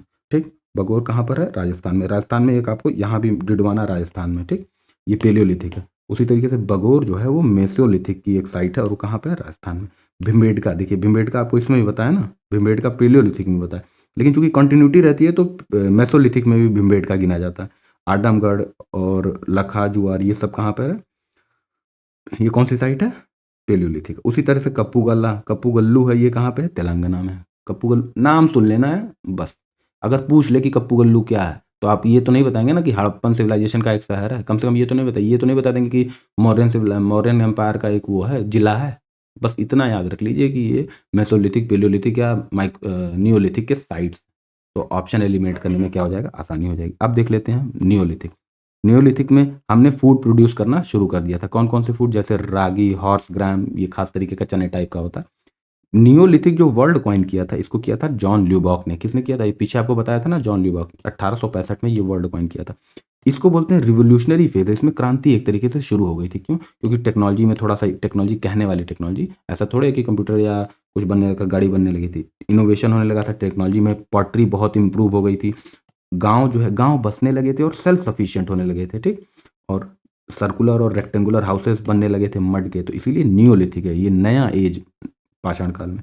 यहाँ पर लेबर का डिवीजन हो गया था कि जो है जेंडर के हिसाब से और एज के हिसाब से, कि मेल है तो ऐसा काम करेगा, फीमेल है तो ऐसा काम करेगा। ठीक, जेंडर और एज के हिसाब से क्या होने लगा था? डिवीजन हो गया था। जो भिम्बेटका पेंटिंग है उसमें भी यही दिखाया गया कि मेल जो है क्या कर रहे हैं? हंटिंग कर रहे हैं, और फीमेल जो है घर में क्या कर रही हैं? खाना वगैरह या हाउस होल्ड काम कर रही हैं। ठीक, तो इसी को बोलते हैं labour based, gender based labour का डिवीजन। लेबर का डिवीजन जेंडर बेस्ड किया गया था। ठीक, नियोलिथिक साइट देख लेते हैं। जैसे पेलियोलिथिक की देखी, मेसोलिथिक की देखी, उसी तरीके से अब हम नियोलिथिक साइट देख रहे हैं। एक इंपॉर्टेंट साइट है मेहरगढ़। मेहरगढ़ जो है बोलन वैली, बेलन बोलन बताया था ना, तो बेलन तो इंडिया यूपी में है। बोलन वैली कहाँ पे? बलोचिस्तान, पाकिस्तान में। ठीक, वो सबसे इंपॉर्टेंट साइट है मेहरगढ़ में। नियोलिथिक की सबसे इंपॉर्टेंट साइट क्या है? मेहरगढ़, बोलन वैली, बलूचिस्तान। ठीक, इसको ब्रेड बास्केट भी बोलते हैं, बहुत अनाज उगता था। बलूचिस्तान का क्या बोलते हैं? इसको ब्रेड बास्केट बोलते हैं। यहाँ पर हमको एविडेंस मिला था किसका? अर्लीस्ट एविडेंस है किस चीज़ का? एग्रीकल्चर का। ओके, यहाँ पे मड ब्रिक्स मिले, हाउसेज मिले विद मल्टीपल रूम्स, ऐसे हाउस मिले जिसमें कई सारे कमरे थे। ठीक, ये एकमात्र ऐसा सेटलमेंट है इंडियन सब कॉन्टिनेंट का जो कि 7000 बीसी से भी ज़्यादा पुराना है। कंटिन्यूअस सेटलमेंट है मेहर, सबसे पुराना कंटिन्यूअस सेटलमेंट इंडियन का सब कॉन्टिनेंट में क्या है? मेहरगढ़। यानी सबसे ज़्यादा टाइम तक लोग यहाँ पे बस के रह रहे हैं, मतलब एक साथ इकट्ठा गाँव या कॉलोनी या इस टाइप की चीज़ें बना के रह रहे हैं। कुछ और साइट, ये चूँकि मेहरगढ़ पाकिस्तान में, तो पाकिस्तान की ये कुछ साइट इकट्ठा देख लेते हैं, ठीक? एक साइट है आपकी, ये दिख नहीं रहा है क्या? दिख रहा है, ठीक। मेहरगढ़ कहाँ पे है? तो बलूचिस्तान पाकिस्तान में। तो कुछ और साइट नियोलिथिक की पाकिस्तान में देख लेते हैं। एक है किली गुल मोहम्मद। अब यहाँ क्या है कुछ नहीं जानना है आपको। किली गुल मोहम्मद, मेहरगढ़ और सराय खोला और गलीगाई। सराय खोला, गलीगाई, किली गुल मोहम्मद और मेहरगढ़, ये कहाँ पर है? पाकिस्तान में। सराय खोला और सराय नहर में कन्फ्यूजन नहीं होना है। देखिए यहाँ पर कहीं सराय नहर रहा होगा ना, सराय नहर रहा है, यूपी में है, ठीक। लेकिन सराय सराय खोला कहाँ पे है? और सराय खोला पाकिस्तान में। गलीगाई कहाँ है? पाकिस्तान में। किली गुल मोहम्मद कहाँ है? पाकिस्तान में। मेहरगढ़ कहाँ है? पाकिस्तान के कहाँ पे? बलूचिस्तान में, बोलन वैली के पास, ठीक। अगला क्या है, दिख रहा है आपको, ठीक। अगली जो इंपॉर्टेंट साइट है नियोलिथिक की, वो है गुफकराल। क्या है? गुफकराल। गुफकराल का मतलब ये होता है केव ऑफ पॉटर। जो कुम्हार है उसकी गुफा, कुम्हार है उसकी गुफा। यहाँ पे बहुत सारे व्हील्स मिले, पॉटर व्हील्स, तो इसीलिए इसको बोल दिया गया केव ऑफ पॉटर। यहाँ पे पिट ड्वेलिंग भी मिली। पिट ड्वेलिंग मतलब जमीन है यहाँ, इसके नीचे खड्डा कर दिया गया, खड्डा करके और ऊपर ढक दिया गया, और इसमें लोग रहते थे, तो इसी को बोलते हैं पिट ड्वेलिंग। ये श्रीनगर से 41 किलोमीटर दूर है। क्या? गुफकराल, जिसको क्या बोलते हैं? केव ऑफ पॉटर। तो इंग्लिश में क्वेश्चन आ जाए कि केव ऑफ पॉटर या कुम्हारों की गुफा किसको कहते हैं, तो आपको नाम होना चाहिए गुफकराल। गुफकराल है कहाँ? श्रीनगर में। यहाँ पे क्या मिला था? पिट ड्वेलिंग मिला था। पिट ड्वेलिंग क्या होता है कि जमीन खोद के और ऐसे इसके नीचे रह रहा है, ऊपर ढक दिया, रूफ टाइप का हो गया, ठीक। यहाँ पे ग्रेवयार्ड मिला था, घर के अंदर ही जो घर था उसी के, यहाँ ऊपर रह रहे हैं, ये तो जमीन के अंदर है, यहाँ जमीन है और इसके नीचे क्या मिली थी? बॉडीज वगैरह मिली थी, ठीक। उसी तरीके से नियोलिथिक की एक इंपॉर्टेंट साइट है, श्रीनगर में है ना। अगली साइट फिर वो जम्मू कश्मीर में, उसको बोलते हैं बुरजहोम। क्या बोलते हैं? बुरजहोम। बुरजहोम में डोमेस्टिकेटेड डॉग्स बरीड मिले थे ओनर्स के साथ। यहाँ पर एक कब्र मिली थी जिसमें उस मालिक के साथ उसका कुत्ता दफन किया गया था, ठीक। ये हड़प्पा के साथ ट्रेड करते थे। अब सोचिए, नियोलिथिक एज है ना, नियोलिथिक एज। अब नियोलिथिक एज के बाद ही हड़प्पा आ जाएगा। तो ऐसा नहीं कि नियोलिथिक अचानक से शुरू हुआ, हड़प्पा साथ खत्म हो गया। दोनों साथ में एग्जिस्ट करते थे, तो और इसीलिए कहा जा रहा है कि ये हड़प्पन के साथ ट्रेड भी करते थे नियोलिथिक वाले। पूछ ले कि प्री हिस्ट्री के कौन से लोग हड़प्पा के साथ ट्रेड करते थे, मेसोलिथिक, पेलियोलिथिक की नियोलिथिक? तो आपका ऑप्शन होगा क्या? नियोलिथिक। कौन सा होगा? नियोलिथिक। नियोलिथिक मतलब न्यू स्टोन एज, ठीक। अदर साइट्स हमने 3 साइट मेहरगढ़ देखा, किली गुल मोहम्मद देखा, सराय खोला देखा, गलीघाई देखा, उसके अलावा गुफकराल देखा, बुरजहोम देखा, और कुछ और साइट देख लेते हैं किसके? नियोलिथिक के। तो दजौली हादिंग है, ये कहाँ पे? नॉर्थ ईस्ट इंडिया में। मर्कडोला कहाँ है? ये भी north east India, Assam side में मिली। और सारू तारू कहाँ है? ये भी नॉर्थ ईस्ट इंडिया में। तो दाजोली हार्डिंग, मार्कडोला और सारू तारू, ये सब कहाँ है? नॉर्थ ईस्ट इंडिया में, ठीक। अगली क्या है? ये ज़्यादा दिख क्यों नहीं रहा? दिख रहा है ना, ठीक। अगली नियोलिथिक की बहुत सारी साइट है, चूंकि नियोलिथिक ज़्यादा रिसेंट है तो इसकी साइट मिलती है। चिरांड कहाँ पर है? बिहार में। कोल्डिहवा कहाँ है? प्रयागराज यूपी में। बेलन वैली में। बेलन वैली में एक और क्या था आपको? एक और बताया था ना बेलन में, चौपानी मांडो। उसी तरीके से कोल्डिहवा कहाँ है? बेलन वैली में। माहरगढ़ कहाँ है? ये भी बेलन वैली, प्रयागराज के पास है। हस्तिनापुर, कालीबंगन कहाँ है? राजस्थान में। तो कालीबंगन नियोलिथिक साइट भी और हड़प्पन साइट भी है। कालीबंगन नियोलिथिक साइट भी और हड़प्पन साइट भी है। उसी तरीके से हरियाणा और दिल्ली में भी क्या मिलते हैं? नियोलिथिक साइट मिलते हैं। हस्तिनापुर वैदिक एज में भी आपको सुनाई देगा और नियोलिथिक एज में भी आपको सुनाई दिया। साउथ में नियोलिथिक साइट साउथ में बहुत ज़्यादा मिलती हैं। तो एक नेवासा है महाराष्ट्र में, यहाँ पे क्लोथ, कपड़े का एविडेंस मिला था। ईसमपुर कर्नाटक में है। पिकलिहाल कर्नाटक में। कोडाई कनाल जो है, फिर उटनूर है, फिर ब्रह्मागिरी तमिलनाडु साइड में, पैम्पाली है, हल्लूर है, और गुडियम केव, जैसे भीमबेटका केव है वैसे गुडियम केव है, ये कहाँ पे है? तमिलनाडु में, ठीक। अब इसमें कुछ समझाने लायक नहीं, इसमें आपको रट्टा मारना, जैसा कि मैंने यहाँ लिखा हुआ है, ठीक। बार बार पढ़ेंगे याद हो जाएगा, वरना कभी नहीं याद होगा। सोचिए कि कोई दिमाग लगा लें आप, याद नहीं कर पाएंगे। ट्रिक याद करेंगे, पता चला सब कुछ नहीं याद रहा और ट्रिक भी भूल गए, ठीक। ट्रिक लिमिटेड चीज़ों के लिए यूज होती है, आपकी मेहनत का सब्स्टिट्यूट नहीं। और ट्रिक मैं ना पढ़ता हूँ और ना सारा ट्रिक से पढ़ता हूँ, ना मैं सारा ट्रिक बताने के चक्कर में हूँ कि कोई ट्रिक बनाऊँ, गाना गाऊँ। आपको अगर जहाँ से देख पाइए देखिए, बाकी मैं ऐसे पढ़ा रहा हूँ, ठीक। अब थोड़ा-सा आपको रट्टा मारना है। रट्टा मारने का मतलब ये नहीं कि बैठ के इमला याद कर रहे हैं, नहीं। 2-3 बार देख लिए, रट्टा मार लिए। एनिमल्स का डोमेस्टिकेशन कब, ये रट्टा मारना भी, ये ऐसा नहीं कि नया बता रहा हूँ, पीछे बताया आपको। डोमेस्टिकेशन ऑफ एनिमल्स का डोमेस्टिकेशन कब हुआ? मेसोलिथिक पीरियड में, ठीक। फर्स्ट प्रोडक्शन ऑफ ग्रेन्स यानी एग्रीकल्चर की शुरुआत कब हुई? नियोलिथिक पीरियड में। इंडिया में आदमी का पहला एविडेंस यानी फॉसिल, सबसे पुराना फॉसिल इंडिया का कहाँ मिला है? नर्मदा वैली में। ठीक, आहार, जैसे आपको एक सोन कल्चर बताया था ना, सोन कल्चर, उसी तरीके से एक कल्चर है या सिविलाइजेशन है आहार सिविलाइजेशन। ये कहाँ पर है? राजस्थान में। तो अभी ना ये इंडस वैली सिविलाइजेशन है ना नियोलिथिक सिविलाइजेशन है। नियोलिथिक ऑब्वियसली सिविलाइजेशन तो है नहीं, लेकिन आपको ये एक नाम याद रखना, आहार सिविलाइजेशन। अब मैं किस कंटेक्स्ट में बता रहा हूँ ये सब नहीं जानना, बस याद कर लेना आहार सिविलाइजेशन कहाँ पर है? राजस्थान में। यहाँ क्या होता था, क्या मिला, कुछ नहीं, कौन बल्टी मग्गा, ये सब याद नहीं रखना है। ठीक, बस याद रखना है आहार सिविलाइजेशन कहाँ है? राजस्थान में। स्टोन कल्चर कहाँ पे है? पाकिस्तान में। मेहरगढ़ कल्चर कहाँ है? पाकिस्तान में। अभी देखिए, और बेलन वैली कल्चर कहाँ पे है? तो यूपी में। ठीक, मेगालिथ्स क्या होते हैं? मेगालिथ्स बरियल साइट होते हैं, बड़े बड़े पत्थरों से, बड़े बड़े ऐसे पत्थर से घेर दिया जाएगा और बीच में क्या होगा? बरियल होगा। इसी को क्या बोलते हैं? मेगालिथ्स बोलते हैं। मेगा मीन्स होता है बड़ा और लिथ्स मतलब क्या होता है? पत्थर। भीमबेटका केव, भीमबेटका केव तो पेलियोलिथिक में आपको भी दिखाया था, ये पेलियोलिथिक साइट भी है, लेकिन मेनली इसमें जो जो चीज़ें मिलती हैं वो किस टाइम पीरियड की है? मेसोलिथिक की है। इसकी खोज, इस पेंटिंग्स की, इस केव्स की खोज किसने की थी? वीएस वाकांकर आर्कियोलॉजिस्ट थे 1957 में। ये इंपॉर्टेंट क्वेश्चन है। ठीक, ओके। तो अब आ गया नेक्स्ट क्वेश्चन। ठीक, अब आ गया आपका नेक्स्ट क्वेश्चन। ठीक है, नेक्स्ट क्वेश्चन क्या है? एक सेकंड, ओके, एक मिनट, जरा सा फोन आ गया था मेरा। ठीक है, तो भीमबेटका केव जो है, भीमबेटका केव्स को जो डिस्कवर किया था वीएस वाकांकर ने किया था। ये फाइनल था। ठीक, इसके बाद से जो क्वेश्चन शुरू हो रहा है, इसके बाद से जो क्वेश्चन शुरू हो रहा है हड़प्पन सिविलाइजेशन से, उसी ऑर्डर में हमने रखा है। स्टोन एज, इंडस वैली, फिर प्री मौर्यन, फिर मौर्यन। ठीक है, दिख रहा है ना आपको? तो जरा सा उसका जो मेन क्वेश्चन था उसका आंसर देख लेते हैं। ठीक है, जो पहला मेन क्वेश्चन था न्योलिथिक का, उसका आंसर देख लेते हैं। ये क्वेश्चन था। ठीक, क्या क्वेश्चन था? In which district of Jharkhand, in which district, इसको इरेज कर देते हैं। ठीक, ऑफिशियल पेपर आपको दिख रहा है ना, ये ऑफिशियल पेपर है। आपको बता देता हूँ, ये ऑफिशियल पेपर है किसका? 2024 पेपर 1। ये दिख रहा है ना आपको यहाँ पे? ये 2024 का ऑफिशियल पेपर है, पेपर 1 का ये क्वेश्चन है। ठीक, क्वेश्चन नंबर 52 है, लेकिन यहाँ पर ये हमने पहले लिया है। ठीक, in which district of Jharkhand is the neolithic archaeological site Barudih located? पीछे आपको पता है कि बारूडी एक क्या है? न्योलिथिक साइट है। ठीक, तो पूछ रहा है कि बारूडी जो नियोलिथिक साइट है, नव पाषाणिक पुरा स्थल है, वो झारखंड के किस जिले में स्थित है? क्या हजारीबाग में है, क्या सिमडेगा में है, क्या जामतारा में है, या इन तीनों में से कहीं नहीं है? नन ऑफ द अबव है। तो ना वो हजारीबाग में है, ना सिमडेगा में है, ना जामतारा में। तो करेक्ट आंसर क्या हो जाएगा? None of the above. None of the above answer होगा। और आप डिस्ट्रिक्ट बताइए कमेंट में कि कौन सा वो डिस्ट्रिक्ट है। नेट पे सर्च करेंगे, जैसे आप सर्च करेंगे वैसे मिल जाएगा। ठीक, आंसर होगा नन ऑफ द अबव। आपको डिस्ट्रिक्ट बताना है। ठीक, किस डिस्ट्रिक्ट में बारूडी नाम का, जो बारूडी नाम का नौ पाषाणिक पुरा स्थल है बारूडी नाम का, वो कहाँ पर स्थित है? हजारीबाग में मैंने आपको बता दिया नहीं है, सिमडेगा में नहीं है, सिमडेगा में नहीं है, जामताड़ा में नहीं है। ठीक, ये डिस्ट्रिक्ट है झारखंड के, इसमें नहीं है। ओके, ये आपके लिए क्या है? एक तरीके का होमवर्क है, अगर आप करना चाहें तो। सुन रहे हैं, ऑब्वियसली एक तरफा कनेक्शन तो अच्छा होता नहीं है कि मैं बोलता चला जाऊं। आप भी थोड़ा सा अटेम्प्ट करिए, कुछ अटेम्प्ट ही नहीं करना है, टाइप करेंगे पहली स्लाइड पे आपको मिल जाएगा। ओके, चलते हैं।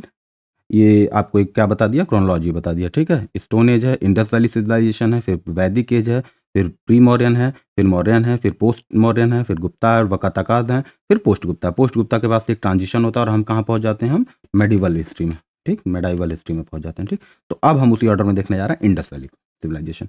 ठीक, तो ये मुझे लगता है ये स्लाइड फिर से आ गई है, इसको जरा सा सही करता हूँ मैं।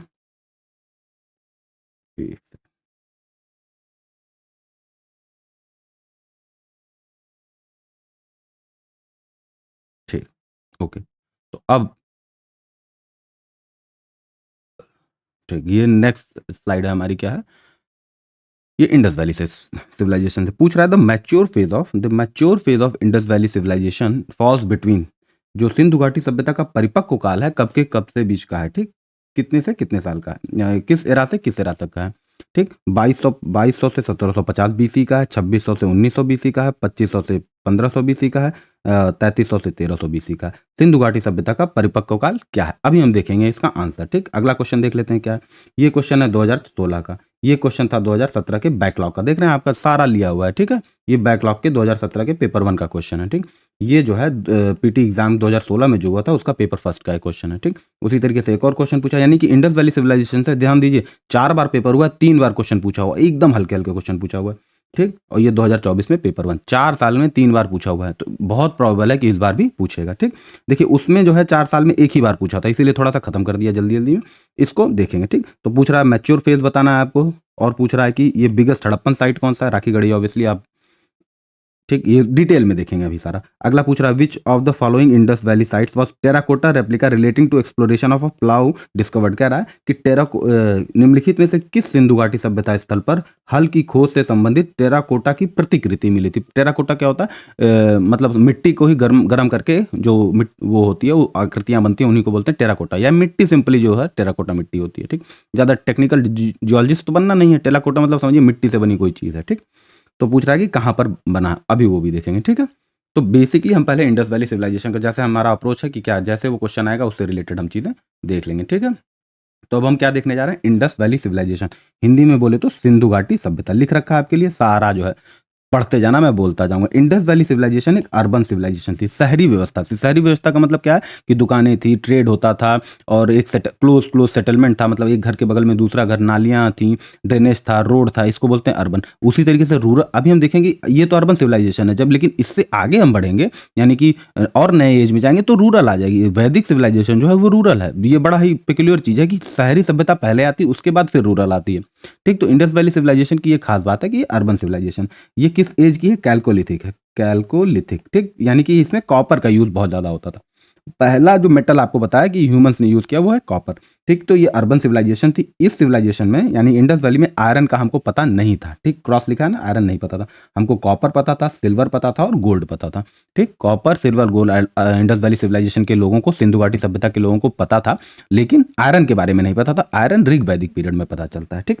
ये पहली अर्बन सिविलाइजेशन है। ये मेसोपोटामिया जो इराक में है और इजिप्शियन सिविलाइजेशन उसी के टाइम की है, उसी के क्या है टाइम की है। अभी हम उसकी टाइमलाइन वगैरह सब कुछ देखेंगे।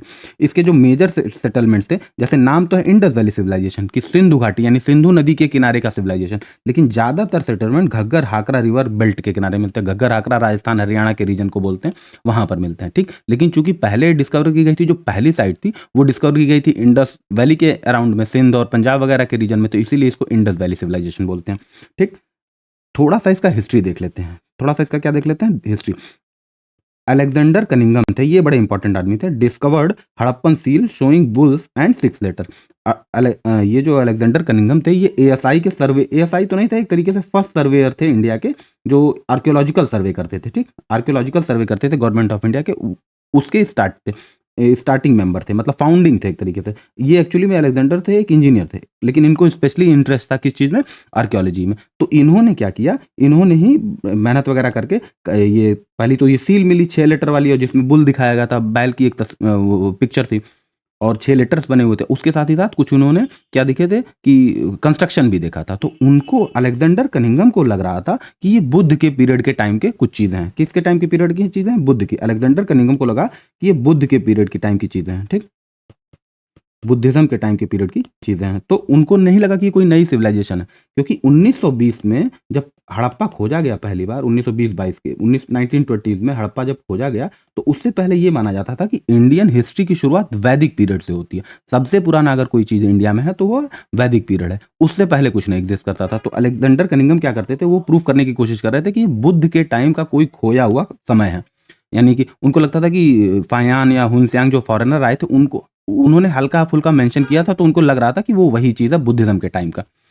तो अलेक्जेंडर कनिंगम को आइडिया नहीं लगा, लेकिन चूँकि पहली बार खोजा उन्होंने था। अच्छा, जो मेन आर्किटेक्ट थे वो थे जॉन मार्शल। कौन थे? अलेक्जेंडर कनिंघम को तो लगा कि बुद्धिज़्म का है, लेकिन जॉन मार्शल ने बहुत सारा रिसर्च वगैरह और इनके साथ मिलकर दयाराम साहनी और आर.डी. बनर्जी के साथ मिल करके इन्होंने कहा कि नहीं, ये बुद्धिज़्म से रिलेटेड या हिंदुइज़्म से रिलेटेड नहीं है, बल्कि वेदों से भी पहले का, वैदिक पीरियड से भी पहले का एक सिविलाइजेशन है, और इजिप्ट और किसके बराबर है, मेसोपोटामिया जितनी पुरानी है उसके बराबर है। कैसे पता चलता है? बहुत सारे सील वगैरह मिलते हैं, कुछ खास सील मिलते हैं। देखिए, पूरी इंडस वैली सिविलाइजेशन की जो मेन क्रक्स है वो है सील्स, जो मोहरें मिली हुई हैं।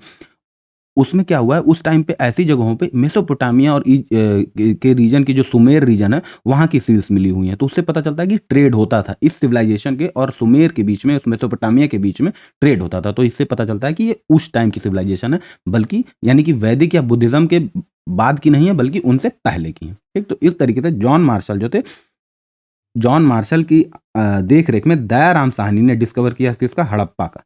उन्हीं के टेन्योर में, इनके टेन्योर में, जब ये पहले प्रोफेशनल डायरेक्टर थे, ये रियल में आर्कियोलॉजिस्ट थे, तो इसीलिए इनको लिखा गया पहला प्रोफेशनल डायरेक्टर थे किसके, एएसआई के। इन्होंने ही इसका नाम दिया इंडस वैली सिविलाइजेशन। और इन्हीं के टेन्योर में काम करते हुए दयाराम साहनी ने किसकी खोज की, हड़प्पा की खोज की। कहाँ पर, पंजाब पाकिस्तान में। और साथ ही साथ आर डी बनर्जी ने दयाराम साहनी में 1921 में किसकी खोज की, हड़प्पा की। इसीलिए हड़प्पन सिविलाइजेशन भी बोलते हैं, जिसको पहले खोजा गया, इसीलिए क्या बोलते हैं, हड़प्पन सिविलाइजेशन या इंडस वैली सिविलाइजेशन। उसी तरीके से एक सेटलमेंट या एक शहर की खोज की जो इंडस वैली सिविलाइजेशन का था, मोहनजोदाड़ो था, जो कि पाकिस्तान के सिंध में था। इसकी खोज की थी आर डी बनर्जी, राखलदास बनर्जी 1922 में, इन्हीं के टेन्योर में। तो इस तरीके से इस्टेब्लिश, तो इस तरीके से ये कहा जाता है कि जॉन मार्शल इंडिया में जब आए थे, तो इंडिया जितनी पुरानी थी उससे वो 2000 साल और पुराना कर गए, 3000 साल और पुराना कर गए इंडिया को। समझ रहे हैं ना, इंडिया तो लगता था वैदिक पीरियड से शुरू हुई, लेकिन पता चलता अच्छा इंडिया उससे भी 3000, इंडिया की हिस्ट्री उससे भी ज़्यादा 3000 साल पुरानी है। तो ये बड़ा बूस्ट मिलता था उस समय, बड़ा बूस्ट मिला था इंडिया को कि इंडिया भी मेसोपोटामिया, इजिप्ट जितनी पुरानी है। ठीक, ऑब्वियसली इंडिया तो बहुत पुरानी थी, लेकिन लगता था कि अच्छा ठीक है, पुरानी होगी तो चाइना के बराबर होगी, लेकिन मेसोपोटामिया इजिप्ट के बराबर थी। तो इससे क्या हुआ, इंडियंस के ईगो में भी बड़ा बूस्ट हुआ था। 1920s में जब ये पता चला था तो बड़ी सनसनी फैली हुई थी। ठीक, तो आपको याद रखना, हड़प्पा की खोज किसने की, दयाराम साहनी में। मोहनजोदाड़ो की, जो कि सिंध में है पाकिस्तान की, उसकी खोज किसने की, राखलदास बनर्जी में। ठीक, सिर्फ ऐसे पढ़ते जाना, सुनते जाना। ठीक, मन करे तो आप नोट बनाइए, वरना सारा कुछ हमारे ऐप पर है। ठीक, important Harappan sites, important Harappan sites, एक एक करके सारे साइट्स को देख लेते हैं। पहले जो पाकिस्तान में है उनको देख लेते हैं। ठीक, ये कुछ पाकिस्तान के हैं उनको देख लेते हैं, फिर हम इंडिया के जो इंडस वैली साइट्स हैं उनको देखेंगे। ठीक, तो जो सबसे पहली साइट है, जो सबसे पहले खोजी गई, वो थी हड़प्पा। 1921 में खोजा था दयाराम साहनी ने। ये सिंध के पाकिस्तान के सिंध रीजन में रावी नदी के किनारे है। ध्यान दीजिए, हड़प्पा जो है रावी नदी के किनारे है। ठीक, और कहाँ पर है, सिंध में। और कहाँ, सिंध कहाँ, पाकिस्तान में। यहाँ पर मिले क्या थे, सिटाडल मिला था, एक महल, मतलब किला मिला था, दुर्ग जिसको बोलते हैं, दुर्ग फोर्टिफाइड है, मतलब घेरेबंदी में दुर्ग मिला था। 6 ग्रैनरीज, अनाज रखने की जगह मिली थी, एक रो में मिली थी। इसीलिए इसीलिए इसको क्या कहते हैं, सिटी ऑफ ग्रैनरी कहते हैं। हड़प्पा को क्या कहते हैं, सिटी ऑफ ग्रैनरीज। ठीक, अनाज रखने का ये 6 लगातार मिले थे। ठीक, अच्छा, उसके अलावा कॉफिन बरियल भी मिला था हड़प्पा में। कॉफिन बरियल मतलब ताबूत में भी दफनाए हुए लोग मिले थे, मतलब लोग तो नहीं थे पर उसमें ताबूत मिला था। सिमेट्री थी, कब्रिस्तान, मतलब जो जहाँ पर दफनाया जाता लोगों को। ब्रॉन्ज के बर्तन मिले थे और 891 सील्स मिली थी। आपको याद रखिए, बार बार याद रखिए, हड़प्पन सिविलाइजेशन की जो सबसे इंपॉर्टेंट आर्कियोलॉजिकल डिस्कवरी थी वो क्या थी, सील्स थी। इंपॉर्टेंट इन द सेंस कि ये बहुत सारी चीज़ें हड़प्पा की रिवील करती है, इंडस वैली सिविलाइजेशन की ये रिवील करती हैं। अगली जो शहर है ये भी पाकिस्तान में है। पाकिस्तान के मैंने एक साथ करती हैं ताकि कंफ्यूजन ना हो, एटलीस्ट आप इतना सेपरेट कर सके कि इंडिया में है कि पाकिस्तान में है। ठीक, मोहनजोदारो कहाँ है, वो पंजाब में, पाकिस्तान पंजाब में, उस पंजाब के लरकाना डिस्ट्रिक्ट में है। और किस नदी के किनारे है, इंडस नदी के किनारे। मोहनजोदाड़ो इंडस नदी के किनारे है और हड़प्पा रावी नदी के किनारे है। मोहनजोदाड़ो का सिंधी भाषा में मतलब होता है माउंट ऑफ डेड, मृतकों का टीला। ये मोहनजोदाड़ो जो है इंडस वैली सिविलाइजेशन की जितनी जगह, देखिए ध्यान दीजिए आप, सब सिविलाइजेशन नहीं याद, सब साइट्स नहीं याद करनी, 1500 से ज़्यादा साइट डिस्कवर की गई हैं, लेकिन सारे नहीं याद, और सारी इंपॉर्टेंट है, ऐसा नहीं है, पर सारी तो याद नहीं कर सकते। हम आर्कियोलॉजिस्ट तो है नहीं, हमें तो ब्यूरोक्रेट बनना है। ठीक, समझ रहे हैं, ब्यूरोक्रेट वो होता है जो अगर सामने वाला हिस्टोरियन हो तो उसको साइंस बहुत अच्छी आती हो, सामने वाला पॉलिटी का जानकार हो तो उसको क्या आती हो, बहुत अच्छी, वो पॉलिटी की बात कर रहा हो सामने वाला तो वो बात करने लगे कि इकोनॉमिक्स की, सामने वाला हिस्ट्री की बात कर रहा हो तो वो बात करने लगे ज्योग्राफी की, ताकि एक बैलेंस बना रहे। ब्यूरोक्रेट का यही होता है। ठीक, आप हिस्टोरियन जितना तो हिस्ट्री नहीं जान सकते ना, आप अब ब्यूरोक्रेट बनने जा रहे हैं ना, तो बहुत हल्का चीज़ें जाननी है, मतलब जो लिमिटेड चीज़ें जो पूछी जाती हैं बार बार। तो 1500 साइट है, सबको जानना नहीं है। ठीक, Mohenjodaro, mount of dead, second largest site है इंडस वैली सिविलाइजेशन की। जो सबसे बड़ी साइट है वो राखीगढ़ी, हरियाणा में। राखीगढ़ी जो है करीब, राखीगढ़ी मेरे ख्याल से 550 हेक्टेयर में फैली हुई है, और जो मोहनजोदाड़ो है वो 500 हेक्टेयर में। मतलब कुछ साल पहले तक, 10-20 साल पहले तक मोहनजोदाड़ो ही सबसे बड़ी थी, लेकिन अब मेरे ख्याल से 2014-15 में कुछ एरिया राखीगढ़ी में और डिस्कवर किए गए, तो इससे राखीगढ़ी क्या हो गई, सबसे बड़ी। सबसे बड़ी साइट कौन सी है, राखीगढ़ी कहाँ पर है, हरियाणा में। सेकंड सबसे बड़ी कौन सी साइट है इंडस वैली सिविलाइजेशन की, मोहनजोदारो है। ठीक, इंपॉर्टेंट फाइंडिंग्स, मोहनजोदारो में जो इंपॉर्टेंट चीज़ें मिली वो क्या है, ग्रेट बाथ, एक मतलब एक समझिए कि स्विमिंग पूल टाइप की चीज़ें मिली, उसको कहा गया ग्रेट बाथ। उसमें रिचुअल बाथिंग होती थी, मतलब कोई फंक्शन है, कोई इस तरीके का पूजा पाठ, इस ऐसा लोग मानते हैं कि इसीलिए इसको क्या बोलते हैं, रिचुअल बाथिंग का एरिया। एरिया है, ठीक? पब्लिक बाथिंग होती थी और ये बना किससे था? बर्न्ट ब्रिक से था, जो चिमनी वगैरह होती है, जो वो होता है ना भट्ठा, उसमें बनाए हुए बिग ब्रिक्स से बनी थी। और बिटुमेन जो आप चारकोल वगैरह जानते हैं, उस टाइप का एक सब्सटेंस होता है, उसको फ्लोर्स पर वो बिछाया गया था, ठीक? इतना इतना डिटेलिंग था, इसीलिए इसको क्या बोल रहे हैं? अर्बन सिविलाइजेशन बोल रहे हैं। गाँव वगैरह में तो ऐसे नहीं मिलता ना। और क्या मिला था वहाँ? डांसिंग गर्ल की एक क्या मिली थी? वो मिली थी, समझिए स्टैचू मिला था, डांसिंग गर्ल ऑफ मोहेंजोदाड़ो। ये किसकी थी? ब्रॉन्ज की थी, famous girl, dancing girl of मोहेंजोदाड़ो।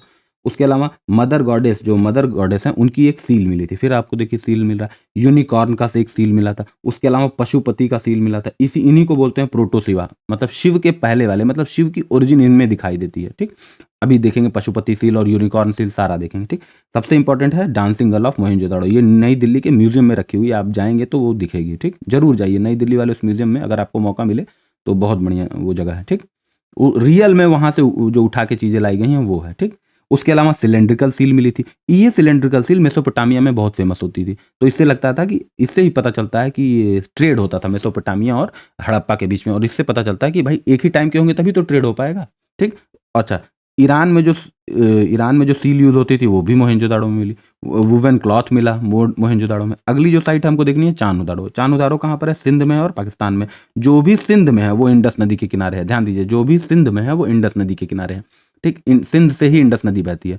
ये एकमात्र मोहेंजोदाड़ो का सेटलमेंट जहाँ पे दुर्ग नहीं मिला है, सिटाडेल नहीं मिला है, एकमात्र शहर, ध्यान दीजिए, एकमात्र शहर है चानुदारो, सिंध में, पाकिस्तान में, इंडस रिवर के किनारे, जहाँ पर कोई भी दुर्ग नहीं है, ठीक? दुर्ग मिलते थे, क्या होता था? 2 सेटलमेंट होता था, राइट, एक लेफ्ट वाला, एक राइट वाला। लेफ्ट वाला कॉमन लोगों के लिए, राइट वाला थोड़ी ऊंचाई पर होता था, जहाँ पर घेराबंदी करके एक दुर्ग बनाया जाता था, उसको सिटाडल बोलते हैं। तो ये सिटाडल जो है आपको वहां नहीं दिखाई देता चानुदारो में, ठीक? अगली एक इंपॉर्टेंट साइट है कोट दीजिए, इसका बस लोकेशन जानना है। सिंध में है, पाकिस्तान में, तो सिंध में है तो रिवर कौन सी होगी? इंडस होगी। अगला एक साइट है सुक्ता गेंदोर। सुक्ता गेंदोर भी कहाँ है? सिंध में, पाकिस्तान में, तो किस नदी के किनारे होगा? इंडस नदी के किनारे। एक साइट है आमरी। आमरी कहाँ पर है? सिंध में है, पाकिस्तान में है, तो नदी कौन सी होगी? इंडस होगी, ठीक? समझ गया ना? आगे चलते हैं। अब हम देखते हैं important sites of Indian IVC site, जो इंडिया में साइट्स मिलती हैं उनको देखते हैं। तो जो सबसे पहली साइट हमको दिखती है वो है लोथल। लोथल कहाँ पे? अहमदाबाद के पास, गुजरात में, ठीक? ये भोगवा और साबरमती नदी के कॉन्फ्लुएंस पर है, मतलब जहाँ मिलती हैं वहां पर बनी है। इस शहर की खास बात है, ये 6 सेक्शंस में बता हुआ, ज़्यादा शहर 2 सेक्शंस में बटे, लेकिन ये शहर बटा हुआ था 6 सेक्शंस में। यहाँ पे इंपॉर्टेंट चीज़ें क्या मिली? जैसे हमने मोहनजोदारो में देखा था कि इंपॉर्टेंट फाइंडिंग्स क्या है, वैसे ही हम देख रहे हैं चानुदारो में क्या है, ठीक? वैसे हम किस में देख रहे हैं? दिख रहा है आपको? मैं गलत तो नहीं कर जा रहा हूँ? ठीक है। लोथल क्या है? अहमदाबाद के, गुजरात में, भोगवा और साबरमती नदी किनारे। City divided in 6 sections. Important findings क्या है? राइस हस्क, दाने मिले थे चावल के, इससे पता चलता है कि चावल की खेती होती है। बटन की सील, बटन साइड की सील मिली हुई थी, ठीक? फायर अल्टर्स, जो फायर अल्टर्स होते हैं ना, ऐसे करके बने होते हैं, ऐसे ऐसे, मतलब यहाँ पे हवन देने के लिए, आहुति देने के लिए, वो मिला है, ठीक? आइवरी स्केल, एक स्केल मिली है जो कि किसकी बनी हुई है? हाथी दांत की। तो इससे पता चलता है कि मेजरमेंट वगैरह भी इंडस वैली सिविलाइजेशन में बढ़िया होता था, ठीक? सबसे खास बात है कि डॉकयार्ड मिला था। डॉकयार्ड मतलब शिप पार्क करने के लिए, मतलब जहाँ पे बंदरगाह टाइप का आप कह सकते हैं, ये आर्टिफिशियल डॉकयार्ड है। तो आर्टिफिशियल है तो इसका मतलब डेवलप्ड होंगे तभी तो आर्टिफिशियल डॉकयार्ड बना पाया। उसके अलावा टेराकोटा का हॉर्स मिला हुआ है, ठीक? बीड मेकिंग फैक्ट्री मिली हुई है, ठीक? अक्सर क्वेश्चन आता है कि कौन सा जानवर से फैमिलियर नहीं है हॉर्स, तो पहले ये माना जाता था कि हॉर्स जो है इंडस वैली सिविलाइजेशन में नहीं था, लेकिन टेराकोटा के जो फिगरीन्स वगैरह मिले तो उससे पता चलता है कि शायद शायद हॉर्स से भी फैमिलियर हैं, ठीक? लेकिन ये आपको याद रखना है कि बहुत सारे जानवर सील में मिले इंडस वैली सिविलाइजेशन के, लेकिन हॉर्स जो है, हॉर्स की सील नहीं मिलती है, ठीक? यहाँ पर लोथल में क्या मिली है आपको? बीड मेकिंग फैक्ट्री, बीड, मनका बनाने की फैक्ट्री। मनका जो माले में होता है ना, ऐसे ऐसे, वो उसके बनाने की फैक्ट्री भी है। अब कैसे पता चलता है कि ये चीज़ फैक्ट्री है? ये सब आर्कियोलॉजिस्ट डिसाइड करते हैं, ठीक? अगला क्या है? अगला इंपॉर्टेंट साइट है कालीबंगन। कालीबंगन कहाँ पे है? राजस्थान में।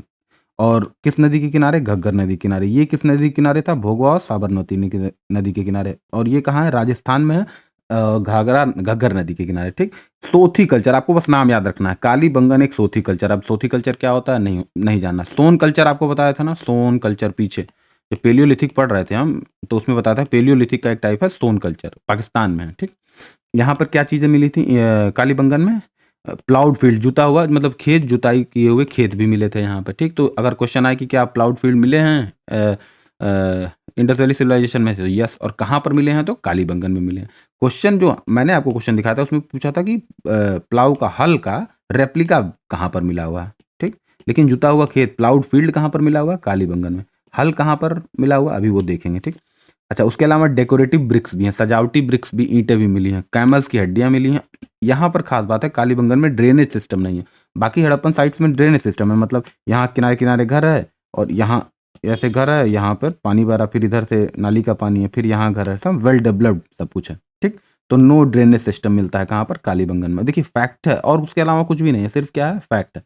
अगली साइट है धोलावीरा, तो गुजरात में है। तो गुजरात की हमने दो साइट देख ली, लोथल देख ली और एक यहाँ छूट गया राजस्थान। अगला क्या है, गुजरात का धोलावीरा, ठीक। धोलावीरा कहाँ पर है, गुजरात में। नाम से भी सुनने में लग रहा हो, वीरा वीरा, जो जो वो दया बोलती है ना अपने भाई को वीरा, तो आप समझ सकते हैं गुजरात के उससे, ठीक।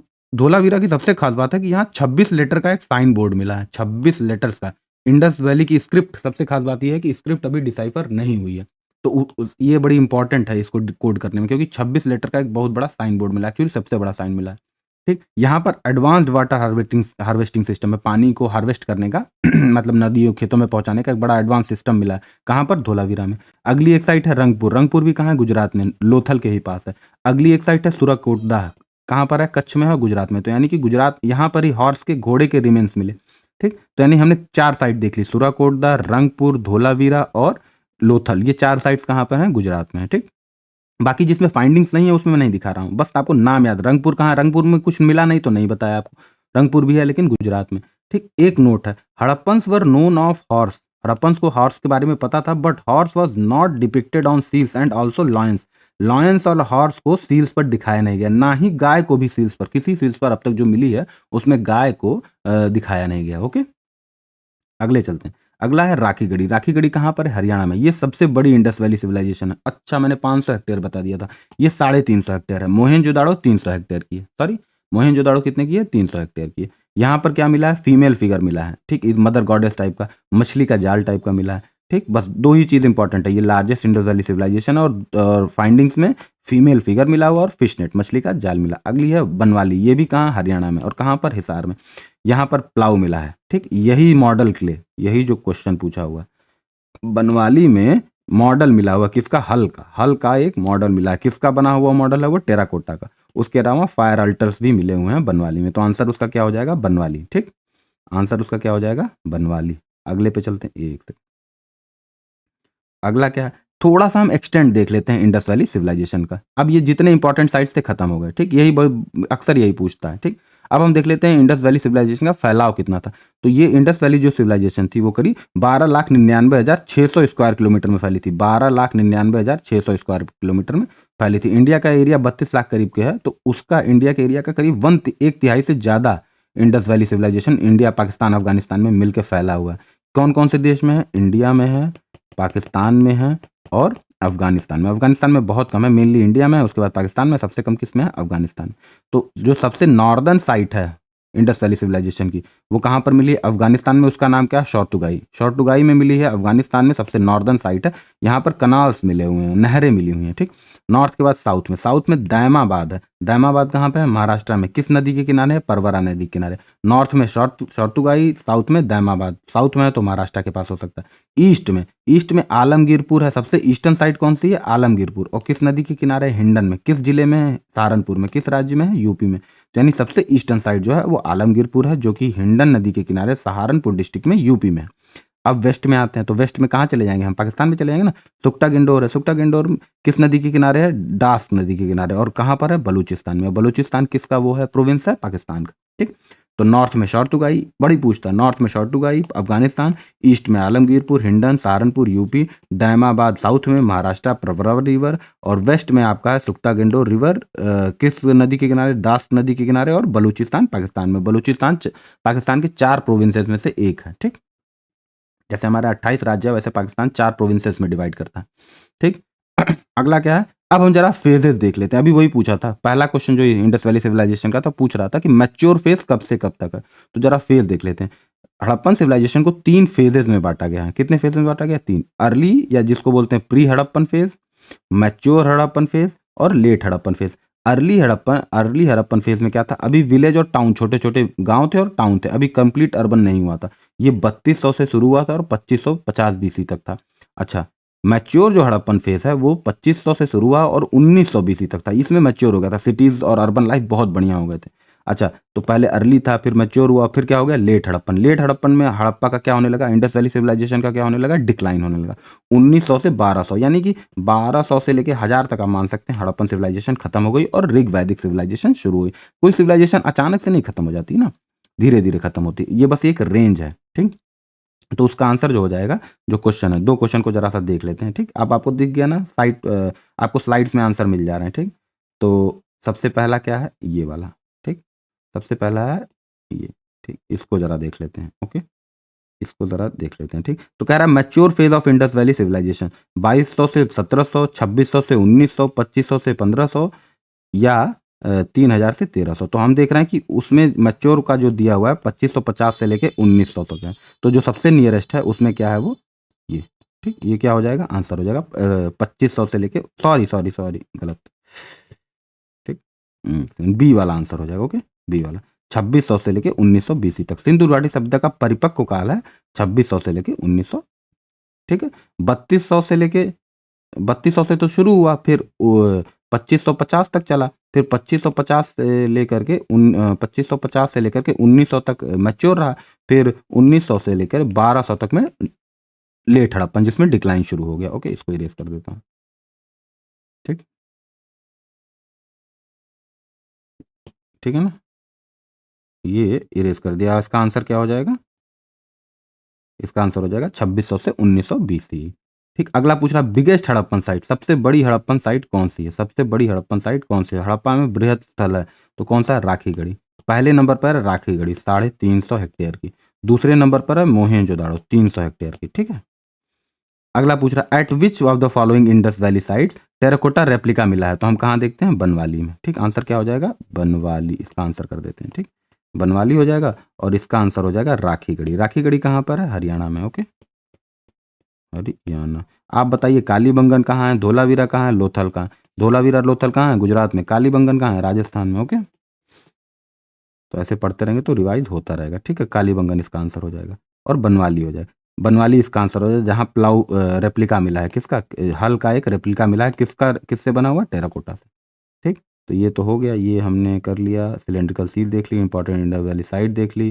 ठीक, एक्सटेंट देख लिया, फेजेस भी देख लिए। ठीक, तीनों आंसर इतने में होगा। अब उसके बाद से थोड़ा और पढ़ते हैं, general features of Indus valley civilisation. Indus valley civilisation के सामान्य फीचर्स क्या हैं उसको देख लेते हैं। टाउन प्लानिंग कैसी होती है, क्योंकि अर्बन है सिविलाइजेशन तो टाउन प्लान होते हैं, वेल प्लान, बढ़िया से प्लान है। स्ट्रीट्स जो हैं लेन्स में बटी हुई हैं, ड्रेनेज है प्रॉपर, बर्नट और अनबर्नड ब्रिक्स दोनों का यूज हुआ है।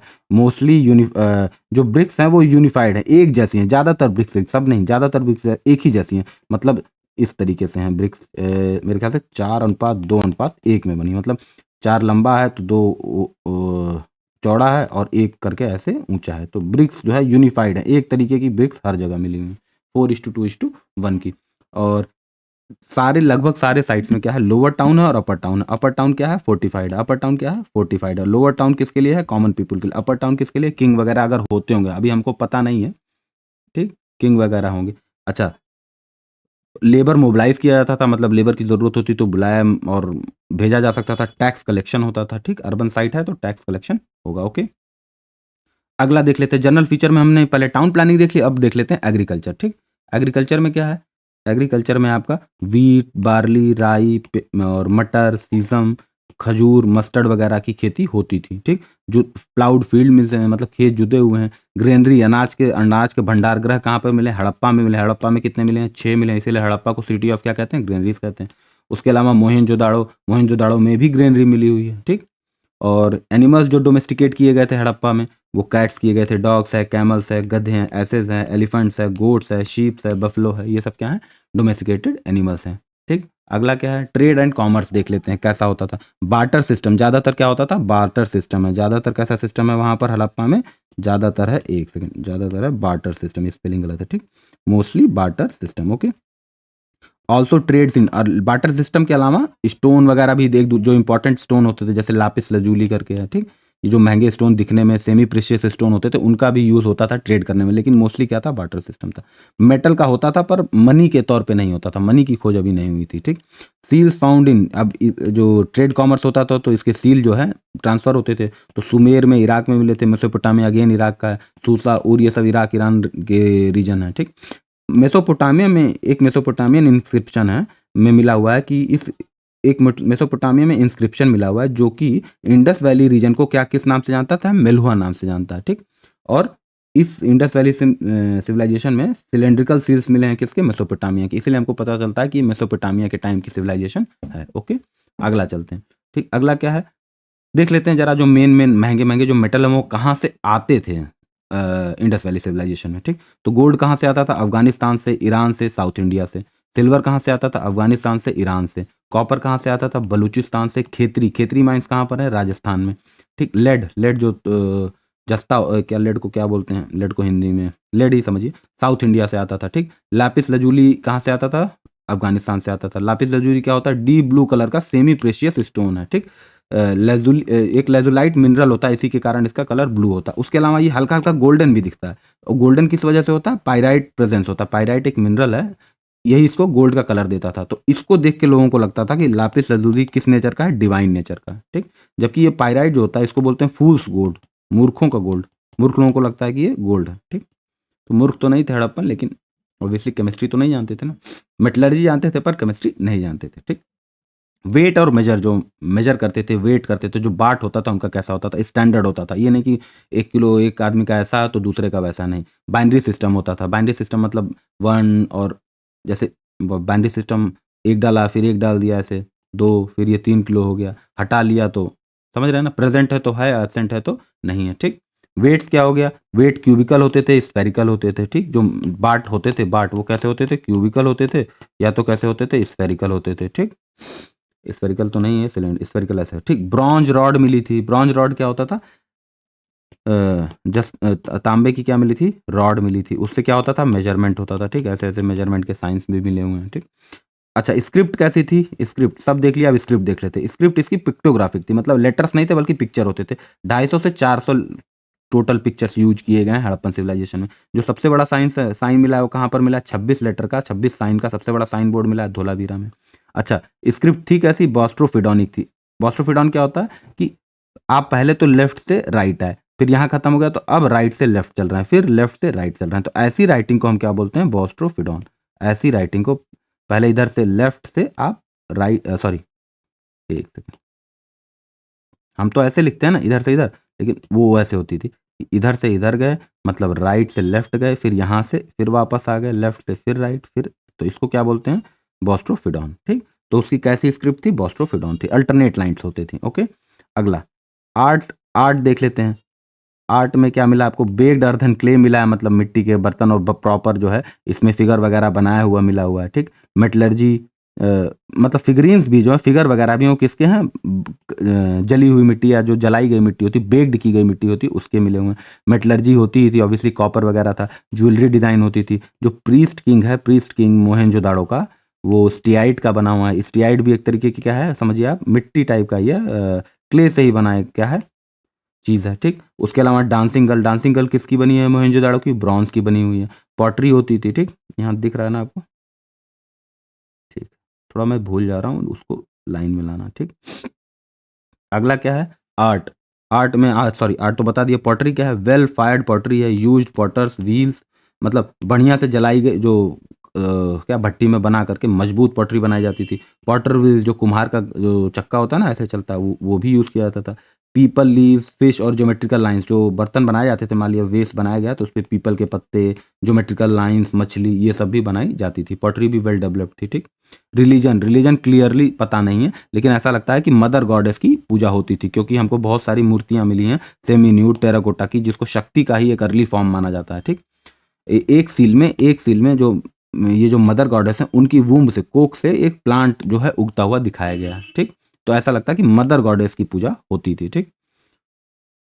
ओके, आगे बढ़ते हैं, ठीक। उसके अलावा जो एक इंपॉर्टेंट गॉड टाइप के मिले हैं वो है पशुपति, जिनको प्रोटो शिवा कहा जाता है, शिव से भी पहले के शिव, ठीक। इस ये एक 3 फेज्ड मेल गॉड मिला है, 3, इसी को क्या कह रहे हैं, प्रोटो शिवा। ये 3 फेस के हैं, ठीक? 3 फेस के हैं, योगिक पोस्चर में बैठे हैं, सराउंडेड बाय एनिमल्स, एनिमल से घिरे हुए हैं। अक्सर पूछता है कि राइट साइड में कौन सा एनिमल्स है, उस सील के लेफ्ट साइड में कौन सा, और फीट के पैर के पास कौन बैठा है। तो राइट साइड में राइनो है और बफलो है, लेफ्ट साइड में एलिफेंट है और टाइगर है, और पैर के नीचे क्या बना हुआ है, डियर बना हुआ है। उसके अलावा पेड़ों की भी पूजा होती थी, पेड़ों की भी क्या होती थी, पूजा होती थी।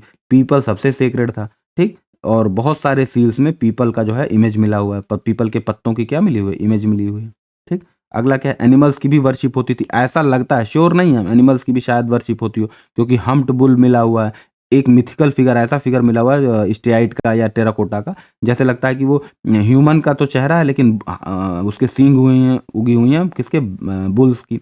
और 3 हेडेड काइमेरा भी मिला है, एक 3 सिरों वाला काइमेरा। काइमेरा क्या होता है, आधा इंसान और आधा जानवर, तो वो भी मिला हुआ है। एक ह्यूमन फेस गोट भी मिली हुई है, इंसान के फेस की क्या मिली हुई है, गोट मिली हुई है। सेमी ह्यूमन और सेमी बोवाइन क्रीचर भी मिला हुआ है, एक ऐसा ह्यूमन जो आधा, एक ऐसा मतलब प्राणी मिला हुआ है जो आधा ह्यूमन और आधा क्या है, बोवाइन मतलब गाय टाइप का कुछ है, ठीक? ध्यान देने वाली बात है कि कोई टेम्पल नहीं मिला है, और कोई टेम्पल नहीं मिला है। अच्छा, लेकिन ऐसा लगता है कि हड़प्पन जो है मैजिक और जादू टोनों में विश्वास रखते थे, क्योंकि ताबीज़, एमुलेट जो हैं वो भी बहुत ज़्यादा मिली हुई हैं। और इसके अलावा मैजिक और चार्म्स के अलावा वो हड़प्पन जो है सैक्रिफाइस में भी बिलीव करते थे, क्योंकि कुछ सील्स पर ऐसा दिखाया गया कि किसी एनिमल की बलि दी जा रही है, ठीक? अगला क्या हो गया, बिलीफ इन आफ्टर लाइफ। तो हड़प्पन्स क्या करते थे, आफ्टर लाइफ में बिलीव करते थे। कैसे हमको पता, क्योंकि जो डेड बॉडीज थी वो नॉर्थ से साउथ लिटाई जाती थी एक फिक्स ऑर्डर में, उनके साथ ऑर्नामेंट्स, आभूषण मिलते थे, डेली यूज के सामान मिलते थे। तो ऐसा मानते थे, ऐसा मानते रहे होंगे हड़प्पन कि मरने के बाद भी जो नेक्स्ट लाइफ में आदमी जाएगा तो उस समय उसका यूज होगा। और उसके अलावा जो उनकी राख होती थी, अगर क्रीमेट किया जा रहा है तो जो राख बनती थी वो क्या होता था, उसको अर्न्स में रख करके रखा जाता था, समझ रहे हैं ना? और कॉफिन्स भी मिले हुए हैं। बरियल्स जो दफनाए जाते थे लोगों को, वो कैसे होते थे, देखिए क्रीमेशन भी होता था, जलाया भी जाता था और दफनाया भी जाता था, ठीक? तो सर्कुलर है, रेक्टेंगुलर है, मेल फीमेल बरियल भी मिला हुआ है, एक मेल और फीमेल साथ में बरी की गई हैं, कहाँ पर, लोथल में। फायर अल्टर्स तो आपको बताया ही, फायर अल्टर्स कहाँ मिले, बनवाली में, लोथल में और कालीबंगन में। अगला क्या है, सील्स। सील सबसे इंपॉर्टेंट चीज़ है, most important archaeological object of Indus valley civilisation. करीब 2000 से ज़्यादा सील्स मिली हुई हैं इंडस वैली सिविलाइजेशन में। किसकी बनी हुई है सील्स, स्टेआइट की, टेराकोटा की, गोल्ड की, चर्ट की। स्टैंडर्ड सील्स जो होती थी 2 यूनिट लंबी और 2 यूनिट चौड़ी होती थी, ठीक? इसका यूज़ किस लिए होता था, कॉमर्शियल पर्पस के लिए होता था, और अथॉरिटी के लिए भी इसका यूज़ होता था। और इसको ताबीज़ के तौर भी, इन सील्स को एमुलेट्स के तौर भी पहना जाता था। जो सबसे फेमस सील है वो क्या है, पशुपति सील है, जो आपको पीछे बताया ना, पशुपति सील। ये पशुपति इसके सील के फॉर्म में मिला हुआ है, ठीक? प्रोटोशिवा। आगे बढ़ते हैं, ठीक? पॉलिटिकल ऑर्गेनाइजेशन कैसा था, क्लियरली पता नहीं है। ऐसा लगता है कि शायद जो मर्चेंट्स हैं, व्यापारी लोग हैं, वो इसको हड़प्पा में राज करते होंगे, या ओलिगार्क जो कुलीन वर्ग है वो राज करता होगा, या तो हो सकता है कोई रिलीजियस पीपुल या रिलीजन के हिसाब से भी रूल होता होता होगा, ठीक है? क्योंकि प्रीस्ट किंग भी एक मिला, ऐसा लग रहा है कि मुख्य पुजारी टाइप का। सोसाइटी जो थी उसकी मोस्टली मिडिल क्लास थी। अच्छा, बस खत्म। उसके अलावा देखिए, सुनेंगे 1-2 बार, देखेंगे कहानी की तरह याद हो जाएगा, ठीक? बाकी साइट वगैरह आपको ऐसे ही पढ़नी है, ठीक? थोड़ा-सा याद करना पड़ेगा, बाकी चीज़ें याद हो जाएँगी। एक बेसिक आइडिया आपको लगाना बहुत ज़रूरी है, ठीक? उसके से डिक्लाइन क्या हुआ, 1920 के बाद 1900 बीसी के बाद से इसका डिक्लाइन हो गया, और 1200 तक बीसी आते-आते, before Christ era, before common era भी बोलते हैं, आते-आते हड़प्पन सिविलाइजेशन क्या हो गया, खत्म हो गया, और अर्बन से हम किस में आ गए, रूरल में आ गए, ठीक? रीज़न क्या था, बहुत लोग रीज़न देते हैं, वो कहते हैं एक्सटर्नल एग्रेशन, बाहर से कोई आक्रमण हुआ, और फ्लड वगैरह आ गए, फ्लडिंग हो गई, नेचुरल कोई और, फ्लड के अलावा भी कोई प्राकृतिक जो है कैलेमिटी आ गई, प्राकृतिक दुर्घटना हो गई, क्लाइमेट चेंज हुआ उस वजह से भी, और सबसे इंपॉर्टेंट लोग मानते हैं कि शायद आर्यन का इन्वेजन, जो वैदिक पीपुल थे उनका इन्वेजन हुआ, ठीक? ये इंडस वैली सिविलाइजेशन खत्म हो गई। थोड़ा सा रट्टा मार लेते हैं लास्ट में। Indus valley civilisation proto history का पार्ट है, क्योंकि स्क्रिप्ट है लेकिन डिसाइफर नहीं की गई है। हमको आयरन, इंडस वैली सिविलाइजेशन में हमको आयरन के बारे में नहीं पता है। मेन सोर्स जो नॉलेज है वो आर्कियोलॉजी का सील्स है। अर्लीस्ट यूज ऑफ सिल्वर कहाँ मिलता है, हड़प्पा में, आईवीसी में मिलता है। सबसे पहले मानव को ये सिल्वर का यूज कहाँ पर मिलता है, हड़प्पा में। यहाँ से आइडल वर्शिप की शुरुआत हो गई थी, ठीक? आगे चलते हैं। काऊ जो है, ये याद करना है, काऊ सील्स पर नहीं मिला है, हॉर्स भी नहीं मिला है। मोस्टली जो ज़्यादातर घर होते थे 1 मंजिला होते थे, लेकिन कुछ-कुछ घर ऐसा लगते हैं कि 2 मंजिले हैं, क्योंकि उनमें सीढ़ियाँ मिल रही हैं। टूटे हुए घर हैं लेकिन सीढ़ियाँ मिल रही हैं। यहाँ पे फाइनल करते हैं। इंडिया में अर्बन कल्चर शुरू हुआ आईवीसी से, इंडस वैली सिविलाइजेशन में। फिर आयरन की खोज हुई, वैदिक कल्चर आया। वैदिक कल्चर के बाद प्री मौर्यन एज में पंच मार्क कॉइन आने लगे। क्या आने लगे? पंच मार्क कॉइन आने लगे। फिर हम और आगे बढ़ते हैं तो हमारे पास क्या आ गए? गोल्ड कॉइन्स आ गए। ठीक, ये ऑर्डर है, मेटल कैसे यूज हो रहा है उसका ऑर्डर है। यानी कि यहाँ कॉपर यूज हो रहा है, यहाँ आयरन यूज हो रहा है, यहाँ पंच मार्क कॉइन्स यूज हो रहा है, मतलब और सारी चीजें मिला करके, और फिर यहाँ पर किस चीज का यूज हो रहा है? Gold coins. ठीक, अब हमको पढ़ना है वैदिक एज। ठीक, क्योंकि मेरे ख्याल से अगला क्वेश्चन जो है वेदास का है। ठीक, 2-3 क्वेश्चन जो है वेदों का है। ओके, तो इसको हम करेंगे नेक्स्ट वीडियो में। तो आज के लिए 1 घंटे मेरे ख्याल से 9 मिनट की हो गई। तो वैदिक ऐसी तरीके से आपको पूरे एंशिएंट हिस्ट्री खत्म कर दी जाएगी। ओके, तो आज के लिए यहीं पर हम खत्म करते हैं। तब तक रिवाइज करिए और जो कमेंट हो, जो आपका लाइक और शेयर और सब्सक्राइब करिए। ठीक है, हम कंप्लीट खत्म करेंगे इसको किस पर? इस पूरे ABCD आपको बताया ना कि ABCDEFG और H सेक्शन में बचा हुआ ये 8 GS पेपर 1 का मैं पढ़ाऊंगा आपको। ठीक है, और जाइए, इसका डिटेल जो है कोर्स वगैरह जो है आपको ऐप पर अवेलेबल है, सारा मैं पढ़ाऊंगा, हैंड रिटन नोट्स वगैरह है। ठीक, बाकी चीज़ें तो यूट्यूब पर है ही आपके लिए, पर अगर आप डिटेल चाहते हैं उसमें कंप्लीट होलिस्टिक तैयारी है, 3 महीने में आपका सारा कहानी खत्म। बाकी एक हम उसको डिटेल बताएंगे आपको। फिलहाल के लिए जो है पढ़िए और टेंशन नहीं लीजिए, और बाकी सब समझ ही रहे हैं। सीट बहुत कम नहीं है, ऐसा नहीं कि सीट बहुत कम है और उसी में जो है आप करने वाले उसी में कर ले जाएंगे, इतना जान लीजिए। कोई छोड़ने नहीं जा रहा है, तो इस चक्कर में मत पड़िएगा कि छोड़ने जा रहे हैं। ठीक है, कुछ नहीं, 100 सीट बहुत होती है। अब सीट तो आपके हाथ में नहीं ना है, जो आपके हाथ में है वो करिए, भिड़ जाइए। Okay, thank you, have a nice day.